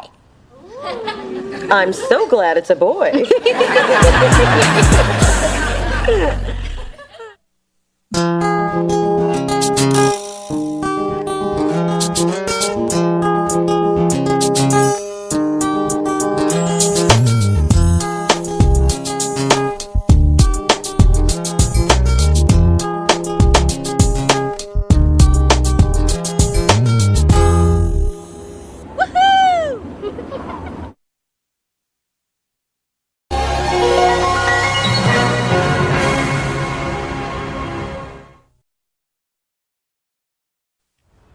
I told you I'd take you camping. I never said it'd be outside.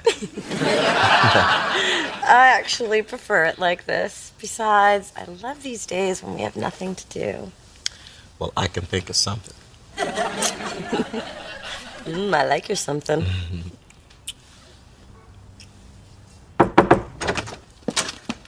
Morning, campers! So, what are we all doing today?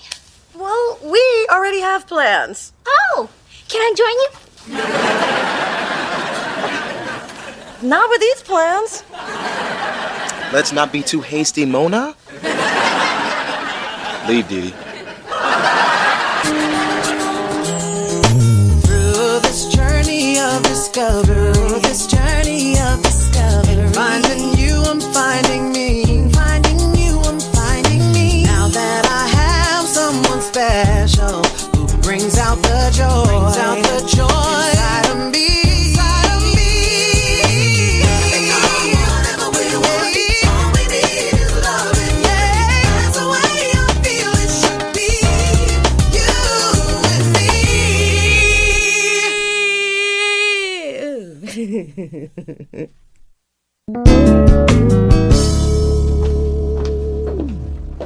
Get all this useless baby stuff. In my day, all you needed was a boob to feed him and a drawer to stick him in. I told you we shouldn't have brought her. This is the woman who used her key ring as my pacifier. Mona and I need to make sure we get the perfect baby gift for Neil and Janet after what we did at their wedding. Well, considering you made the bride cry and run screaming from the chapel, I'm just glad we're invited to the shower. Ooh, look at this, a baby wipes warmer. Oh, what? Now we got to warm up their butts? In my day, a baby had a cold butt and dealt with it. I remember only too well. Please don't care about any of this expensive crap. I'm gonna go down to the car wash and get me a key ring. Hey, what about this? Good choice. I can't wait to watch the baby choke on her googly eyeballs. Jeez, take it easy. What do I know about babies? Clearly nothing. Mona, babies are totally helpless creatures. They spend most of their time eating and sleeping. Kind of like you before you met Chase. Yeah, you know, usually that would sting, but I got a man and you don't.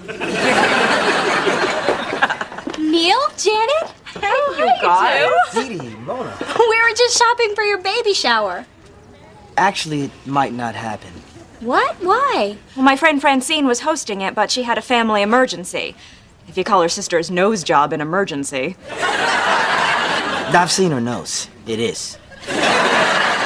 Anyway, we can't have it at our house because we're in the middle of renovating, so we're thinking of calling it off. No reason to. We'll have it at my place. Oh, Dee Dee, that's so sweet. No. Janet, this is your first baby. You have to have a shower. And I love throwing parties. Actually, that sounds like something Janet and I need to discuss. Excuse us. There's ice for all it is.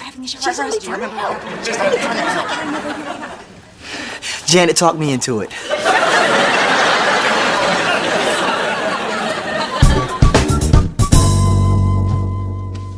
Mona, your side is crooked again. Then you do it. I'll blow up some more balloons. So you can tie them wrong again? I don't think so. Well, how about I put some chips in a bowl? I think I have the skill and intelligence to handle that. I'll do it. Hey, that's a playpen. Babies go in playpens. Are there gonna be babies here? Yeah, it's a co-ed shower and some of the guests are bringing their kids. No big deal. Well, it is if you're not good with kids and your boyfriend is here to see it. We're back with the cake. I made it this far without dropping it. Please take it from me. No. Hey, the place looks great. Except that sign looks crooked. Who asked ya? Okay, decorations check, cake check, shower games check, non-alcoholic baby teenies check. Alcoholic monatinis, please, God, please. Yes, there is alcohol available if you feel the need to drink at a party celebrating the magic of life. Yeah, Mona, this is a joyous occasion. Okay, here's how we dish this baby party. We eat, take out the trash, and never come back. You with me? Actually, I was gonna stick around. Never been to a baby shower before. Besides, I want to spend as much time with my baby as possible. Aw, that's so sweet. Yeah, whatever. Unlike you, I don't have a woman breathing down my neck. Spencer, get your butt over here. Yes, ma'am.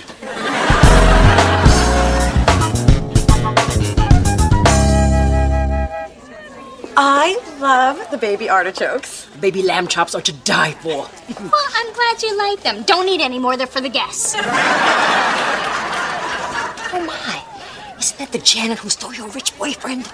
Mom, I broke up with him. Just as well. Obviously, he's a chubby chaser. Dee Dee, Janet is 8 months pregnant. Do you even know why you're here? Yes, for the drinks. Mona, did you notice I'm the only unattached woman at this party? Oh, I've been there. You feel left out, inadequate, worthless. You know, Mona, cheering people up, right up there with your decorating skills. Hey, Mona, I need to use the bathroom. Would you mind holding my baby? Huh? It'll just be a minute. Oh.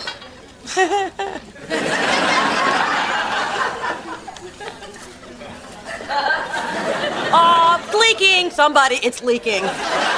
It's okay, I got it. Hey, so cute. Oh, thank you. Well, actually, I was talking to the baby, but you're not bad yourself. Oh, wow. You look good holding that baby. I'm gonna get some food. It'll just be a minute. And the rear seat folds down. It's the only way to fit the stroller in there. A stroller for my baby. I've been waiting my whole life to say that. And that folding rear seat will come in handy for your skis, too. Janet sold my skis on eBay. Honey, that's because we won't really have time for skiing because we're having a baby. Animal crackers, anyone? Hey, you're pretty good with him. You're not somebody's baby daddy, are you? I just love kids, man. Oh. Can't wait to have some of my own. I'm thinking 3 to 8. Okay, people, let's get to the games. Here's a little something I created called the Amazing Baby Race. Mona, help me demonstrate. You know, I was just about to take out the trash. Don't touch that trash. First, you and your partner tie yourselves together. Janet and I should be good at that. Then you go over to the giant bowl of rice and try to fish out 2 diaper pins. Finally, using your team's 3 hands, you diaper the doll. Watch out, I've been practicing on the cat. The fastest time wins. Fun, huh? Dee Dee, I think your game is a little ambitious for us homebodies. Plus, if everybody's paired off, who gonna hold my baby? But thanks for going through all that trouble. In fact, let's all thank Dee Dee. Yet lucky for us, Dee Dee's still single and has plenty of time to pull a wonderful event like this together.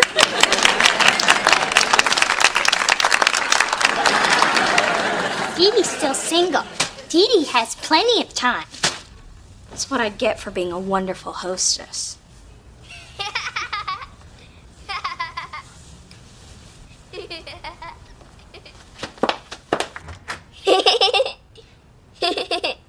That's a good little baby. Who are you? I'm you. What are you doing here? Nothing. Just like what you've done with your life. What happened to us. We were supposed to be married with children by now. It's all here in our diary, which is in perfect cursive, I might add. Well, right now I'm focusing on my career. I mean, I'm a modern woman.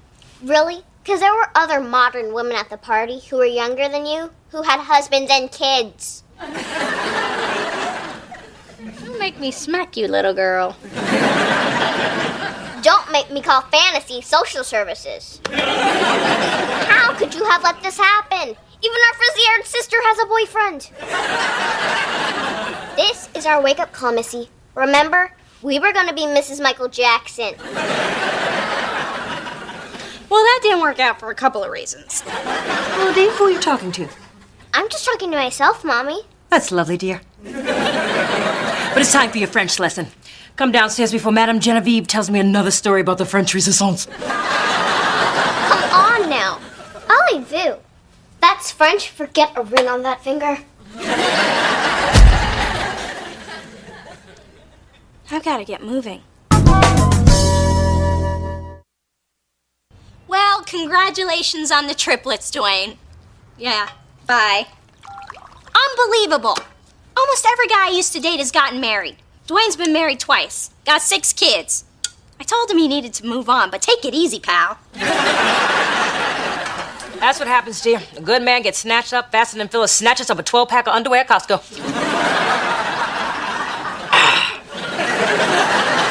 Hey, maybe I should give Malcolm a call. He was nice enough. Don't bother. He's married to a model. We have the same manicurist. She tells me everything. But if it makes you feel better, Malcolm once called out your name during sex. He did? Oh, what am I saying? It just seems like everyone is settling down but me. I know it seems that way, sweetheart, because it is that way. I don't know what you're so worried about. You found a man who wants to have kids. I say hallelujah, praise him. Yeah, but what are we gonna do when Chase finds out I don't have any maternal instincts? You don't need any. I got them. Spencer, sit up straight and use your napkin. What do you think, Spence? Is it really important to guys that a woman is good with children? Well, good with kids is a nice quality. It's right up there with doesn't like to talk after sex. I thought you didn't want any babies. Lord knows I've asked you enough times. Well, when you finally meet someone that you might want to have a baby with, you start to think about it. Well, it's no secret you don't have any maternal instincts. You couldn't keep sea monkeys alive. Here we go. Finally, I got her an air fern and she killed that. And you know what an air fern needs? I tell you what an air fern needs. Air. Okay, so I'm not good with plants, pets, or kids. We all agree on that, but now I've got to do something about it. Well, you're probably not good with kids because you're not around any. They can smell fear, Mona. They're smart like that. Hey, how about if I spent more time with Drew? That might do me some good. Yeah, but I feel sorry for the kid.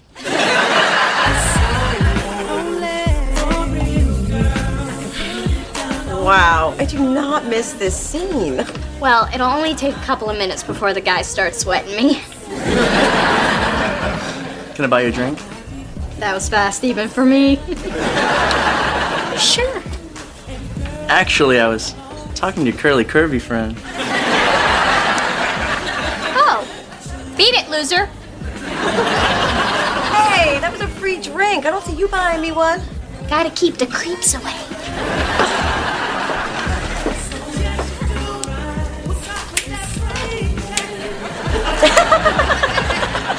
What are you doing? Feeling the beat.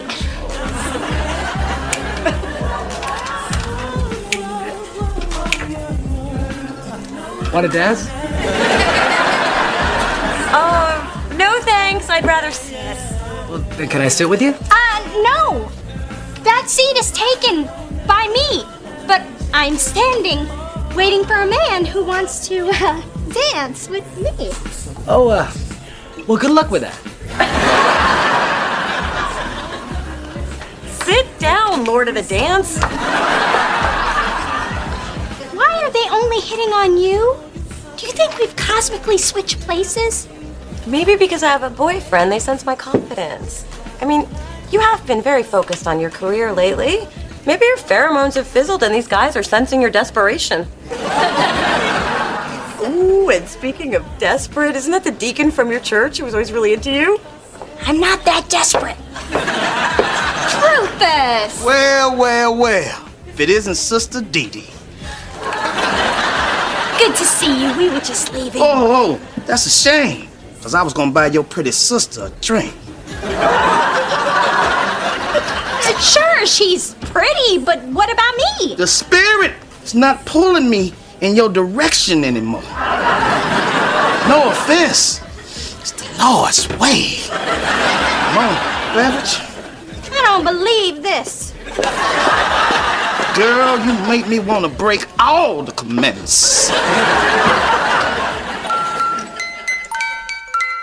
Okay, Drew, I'm gonna show you a good time. Wait, I sound like I'm talking to a sailor. Okay, what I meant was you are gonna have some fun with your big sister, and I'm gonna find my inner mommy, okay? What time's your mommy coming back?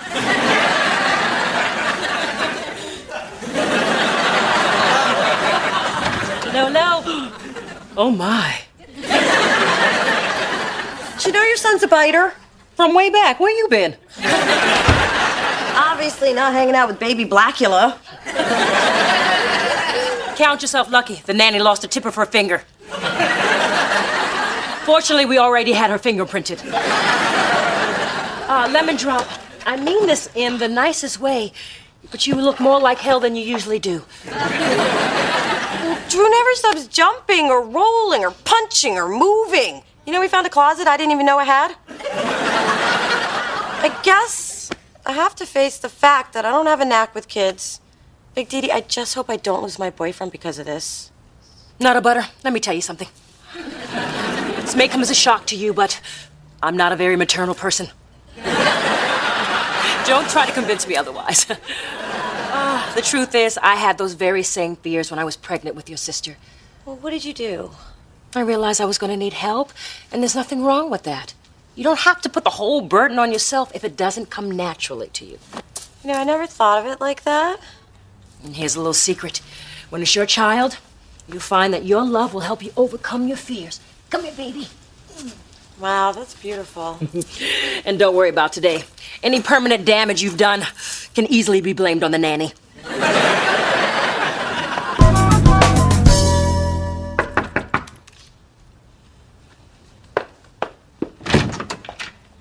Hey, Neil, come on in. Janet's in the car. She wanted to come up, but she didn't. Thanks for throwing us such a great shower. When you're having a baby, we'll be happy to return the favor. Oh, thank you, but you might be tied up with your kid's graduation by the time I give birth. What are you talking about? Your shower got me thinking. Well, that and getting a life lecture from my 10-year-old self. Dee Dee, have you been working a little too hard recently? That's all I've been doing. My job's been going great, but even with that, I'm starting to question the choices I've made. But you always wanted a career. I know, it's just that watching you and Janet and all your married friends makes me wonder what my life would be like if I had gone down that road. I'd say what it'd be like. Crazy. Oh, come on, you have it all. Dee Dee, having it all means dealing with it all. I've only been married a year and I've already got a kid on the way. You know what that entails? Setting up a nursery, finding a pediatrician, saving up for college. And don't get me started on life insurance. Do I get a convertible term? How much do I get? Is it supposed to be 7 times my income? What if my income drops? What if I fall and hit my head and forget how to do my job? What if I accidentally kill a man? Or what if I run over... Neil! Whoa, slow down. One day at a time, it's all gonna work out. You know, sometimes I feel like people who don't have as much responsibility are better off. I mean, look at you. You got your freedom, you got a great career, and you got plenty of time to settle down if you want. Huh. I guess whatever path you take, you always wonder if you chose the right one. I need to tell my 10-year-old self to stay out of my business. I think you need to tell a licensed therapist about your 10-year-old self. Chase, there's something I need to tell you. Does it have to do with that Cheerio in your hair? kinda. And maybe this conversation is a little premature, but I overheard you tell Spencer that you want lots of children. But here's the thing. I'm not so good with them. That's it? My mind just went a whole lot of other places. So you're okay with dating someone whose mothering skills need a little help? All right, a lot of help. All right, I make Courtney Love look like Mother of the Year. Mona, I'm crazy about you. And if and when we do go down that road, we'll be doing it together. I'm so relieved. And I saw you with that little drooler at the shower. There's no way I'd ever leave you alone with our child. That's the sweetest thing you've ever said to me.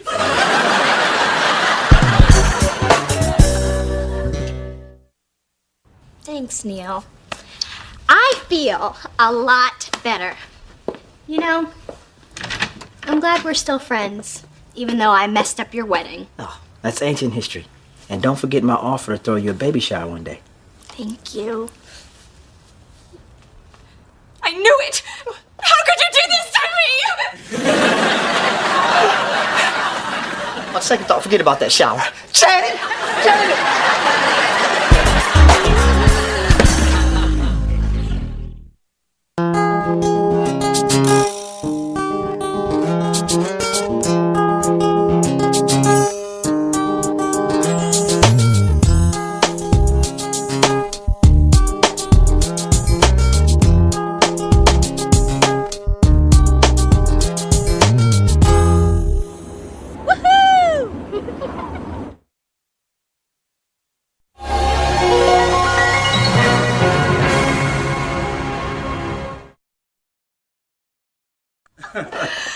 Oh, thanks for the tour of the firehouse, Glenn. It's so cute the way you guys line up all your boots and coats. You're like the Seven Dwarfs, only tall and strapping. We get caught in action, we need to move fast, whether it's saving lives or getting to bed. Ain't that right, baby? Oh, and thanks again for dislodging that piece of burger I was choking on. No, I'm sure you would have coughed it up eventually. Nah, she's a choker. I still cut up her grapes. So, how about a nightcap? Oh, it's kind of late. Wasn't talking to you. Nighty-night. I can't believe them. They're all over each other. Yesterday, I caught them making out in the laundry room. Oh, I think it's cute. I saw tongues, Dee Dee. Oh, God, here we go again. Whenever she cranks up the smooth R&B, I mean, she and Glenn are getting ready to play Firemen to the Rescue. You know, Mona, maybe you wouldn't be so bothered by your mom and her man if you were out getting a little action of your own. Well, and maybe I wouldn't be so bothered if that advice was coming from someone who's getting some her damn self. Through this journey of discovery, finding you, I'm finding me. Finding you, I'm finding me. Now that I have someone special who brings out the joy, inside of me.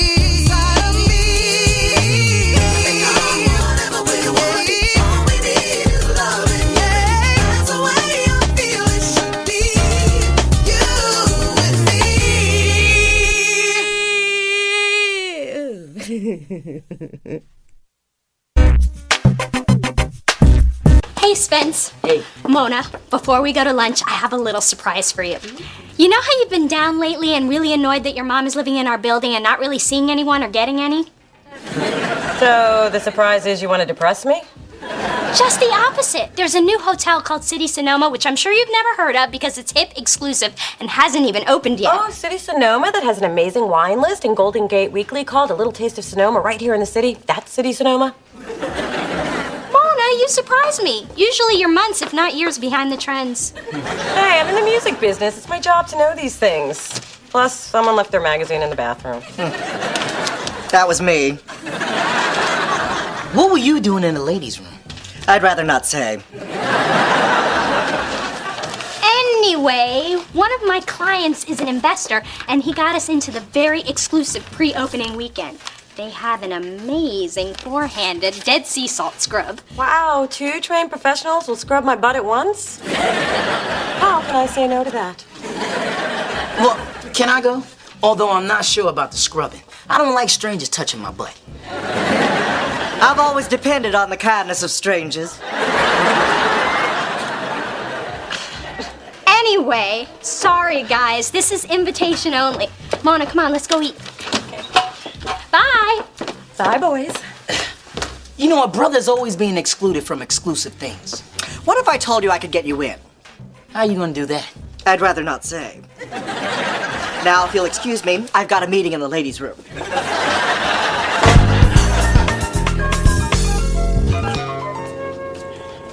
Here's to our sisters-only weekend.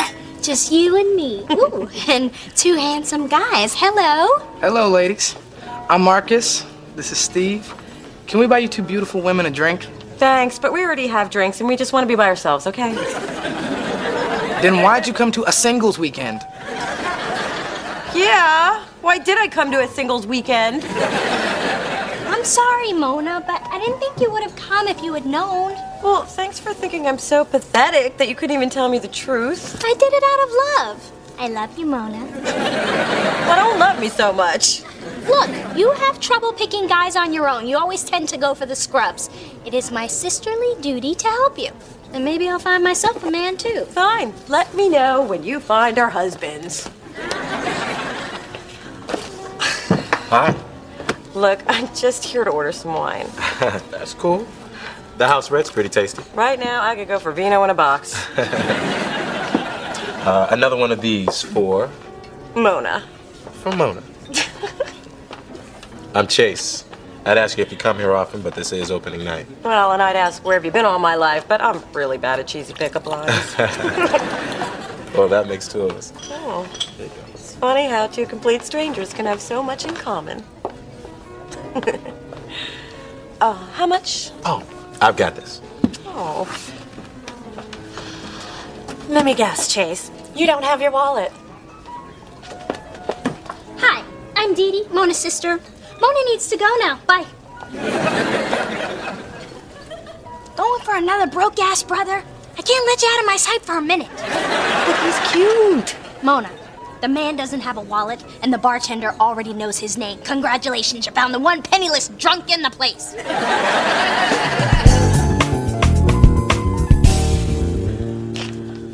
Oh, wow. Now that I've had 4 hands on my butt, I can never go back to 2. Ladies, What are you guys doing here? basking in the afterglow of our spa treatments and parading around in our robes commando style. Spence, how are you paying for this? You've got a mortgage. Adam's buddy George got us in for free. His company designed the landscape. The Buddha garden was my vision. Now we're off for a private wine tasting with a hotel sommelier. Ta-ta! Toodles. Whatever. I guess Adam's got some juice. Oh, Mona, I'd like to introduce you to Ellis and Connor. And I'd like to introduce you to a 2001 Pinot Noir. I say we sniff, sip, and enjoy. This has a very long finish. Exactly. And it shows fresh aromas of cherry with oaky overtones. I'm sorry, but when you say wine tastes oaky, it makes me laugh. There's nothing funny about fermented fruit aging in an oak barrel. Excuse me. Oh, thank God you're here. Hide me. They're talking about wine. Well, I don't like to talk about it. I just like to drink it. Oh, and apparently I just like to wear it. Hey, what are you doing back there? Oh, it's cool. I work here. Oh. I have a little confession to make. I went to write the word Sonoma on a food order today and accidentally wrote Somona. I think you were a little bit on my mind. Well, I guess I thought about you a little too. Yeah?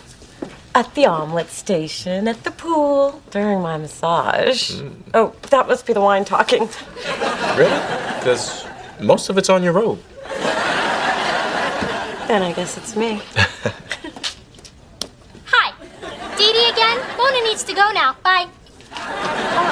Didn't I tell you not to talk to that mooching barfly? No, it's okay. He works here. Even worse. Mona, we're not playing find a barkeep. We're playing find a successful, worthy man.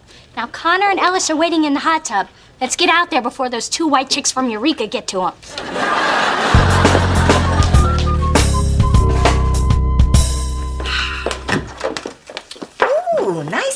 fit. If you close your eyes and concentrate really hard, you might be able to shrink yourself down and fit into it.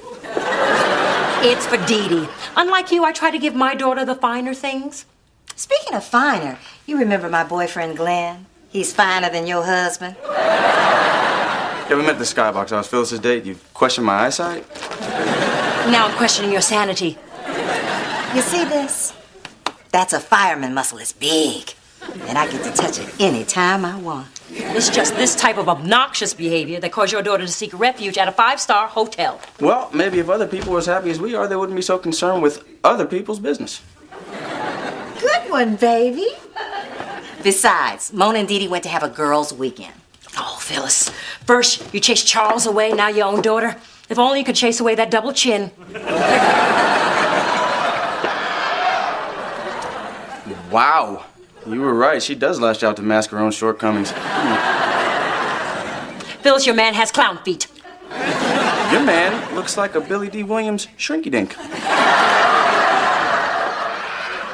It's not fair. There's 2 of you now.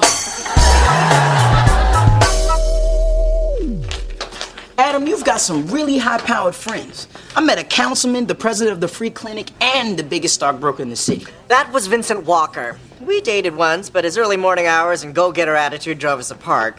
Adam, he dumped you. TikTok, get over it. That dude's gay? Of course not. He just dates men. Is that how we got hooked up this weekend? Here's a newsflash. Being a short Filipino doesn't get me in a lot of places. But being gay, I could pretty much get the key to the city if I wanted. We're like the mafia, only without the back hair and the high-carb diet. We've got connections all over town. Theaters, museums, midnight tours of Alcatraz. It's called Alcatraz After Dark. It's just like Oz, except there's a candlelight buffet. With all your connections, you should be doing a lot better. Tell me about it. Who knew sleeping around wouldn't get you to the top? I'd have no self-esteem at all if I weren't so cute.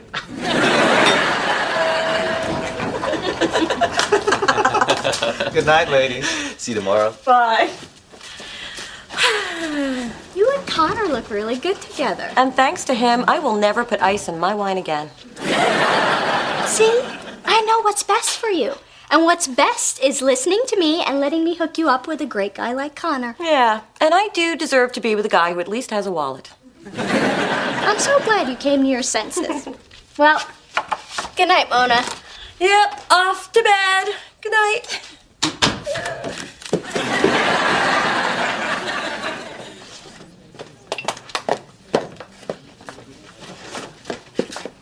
Hi. We better talk fast before Mona needs to go now. Bye, pulls you away. No, not this time. My sister's asleep. Good. So, what's your pleasure? Well, something mellow and sweet. With just a hint of sexy.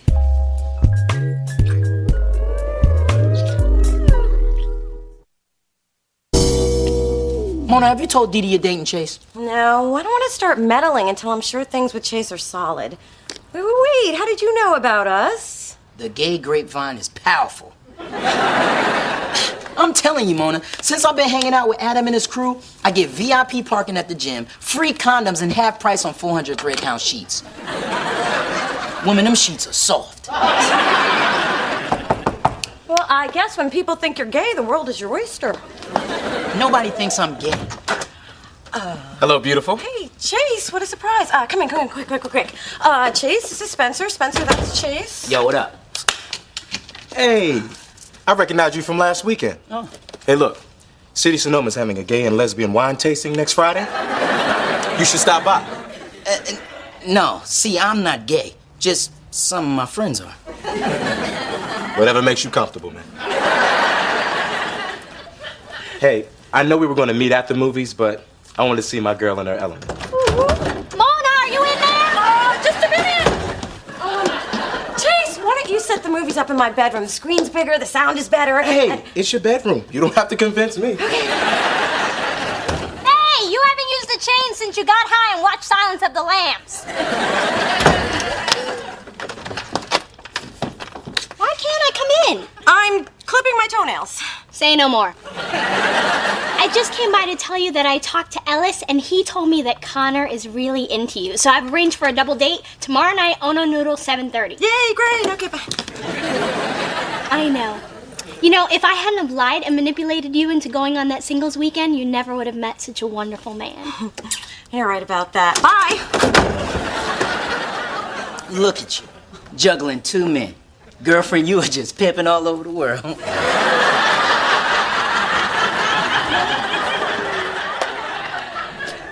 Now, why would anyone think you're gay? Favorite vacation? Heliskiing in Cortina, Italy. Dee Dee? Horseback riding in the Sahara. Connor? Learning falconry from Sheikh Mohammed in Dubai. Mona? I went to Hawaii once. Saw a turtle. Hawaii's nice. Okay, I'll have your order here tomorrow. Excuse me. Sure. Chase? Chase, what are you doing here? I'm working. And I'd ask you the same thing, but it's obvious you're on a date. Oh, no. It's not a real date. I'm just pretending so my sister won't find out about us.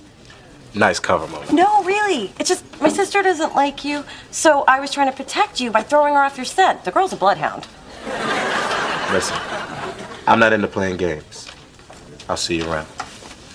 But Chase! Mona! What is going on between you two? I've been dating Chase behind your back. But why?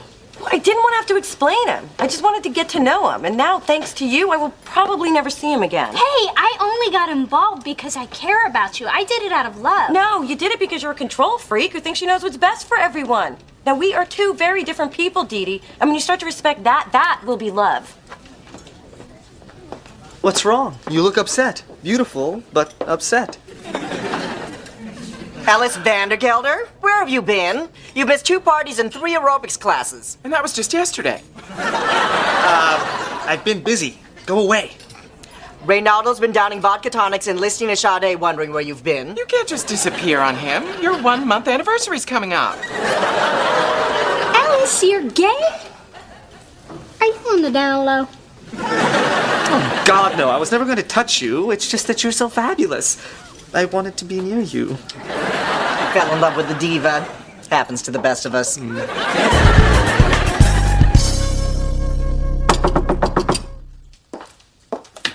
find it interesting that before you moved in, Mona was always here. And now that you're here, she's always gone.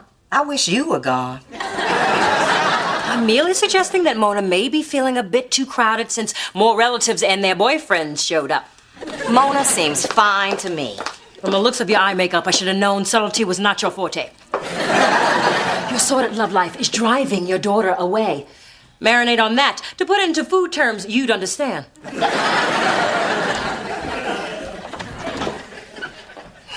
2 against 1 does work, even if one of them's a dog.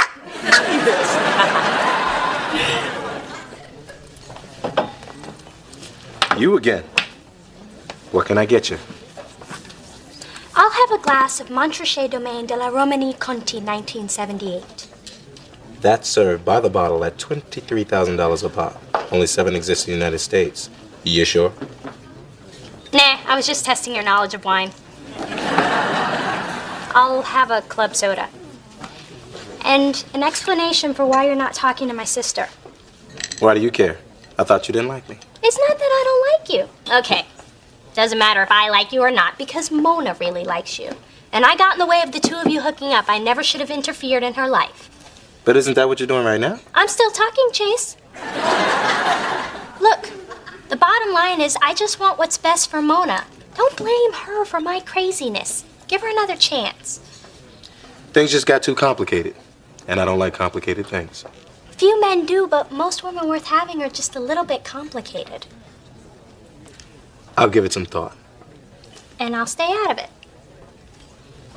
But can you think about it while you're talking to her?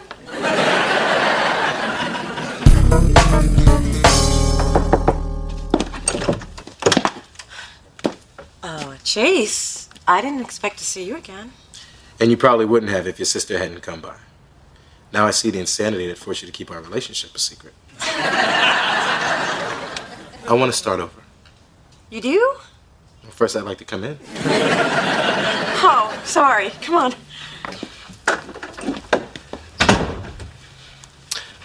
I think we should have total disclosure. Uh-oh, that's not always good. Well, it's about City Sonoma. I kind of own it. You own City Sonoma? I also own a winery. And that's why I was at the Noodle Bar the other day. They bought 10 cases of my best Cabernet. Well, why didn't you tell me? Well, when we met, it was opening weekend. And I just wanted to mix in with the guests and get their honest reactions to the place. Yeah, but what about after that? You had plenty of chances. Standing in line at the movie theater, sitting at the red light, listening to each other fall asleep on the phone. I just thought it was nice that you liked me for me and not for my wallet. It's funny, because when I met you, I didn't even think you had a wallet. I know.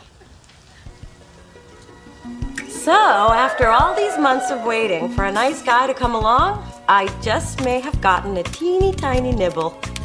I'm trying not to get too excited about Chase because I don't want to jinx us, but I am excited about him.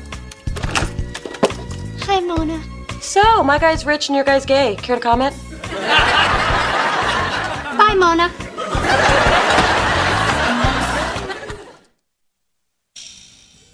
Push, Glenn, push! You can make it fit. Just put your back into it. I'm giving you all I got, woman. Keep going without me. Oh, for God's sake, Mom, people can hear you. I can hear you. Don't start your complaining. I'll be gone soon enough. Oh, please, not that you'll miss me when I'm dead speech. No, it's a you'll miss me when I'm out of the building speech. What? Well, I just got to thinking that maybe things were getting too crowded around here. So, I found a place that's close to my baby and not too far from you either. She can hit my place, the Pub and Taco, or Hair Shop and Cat Toys Unlimited in a quarter-mile loop. That sounds perfect. I'm happy for you, too. Well, don't be a stranger. I won't be. I still have the spare key to your apartment. And don't change the lock. Glenn has an axe. Which I only use in case of emergencies, or for our Saturday nights when we play Fireman and the Rescue.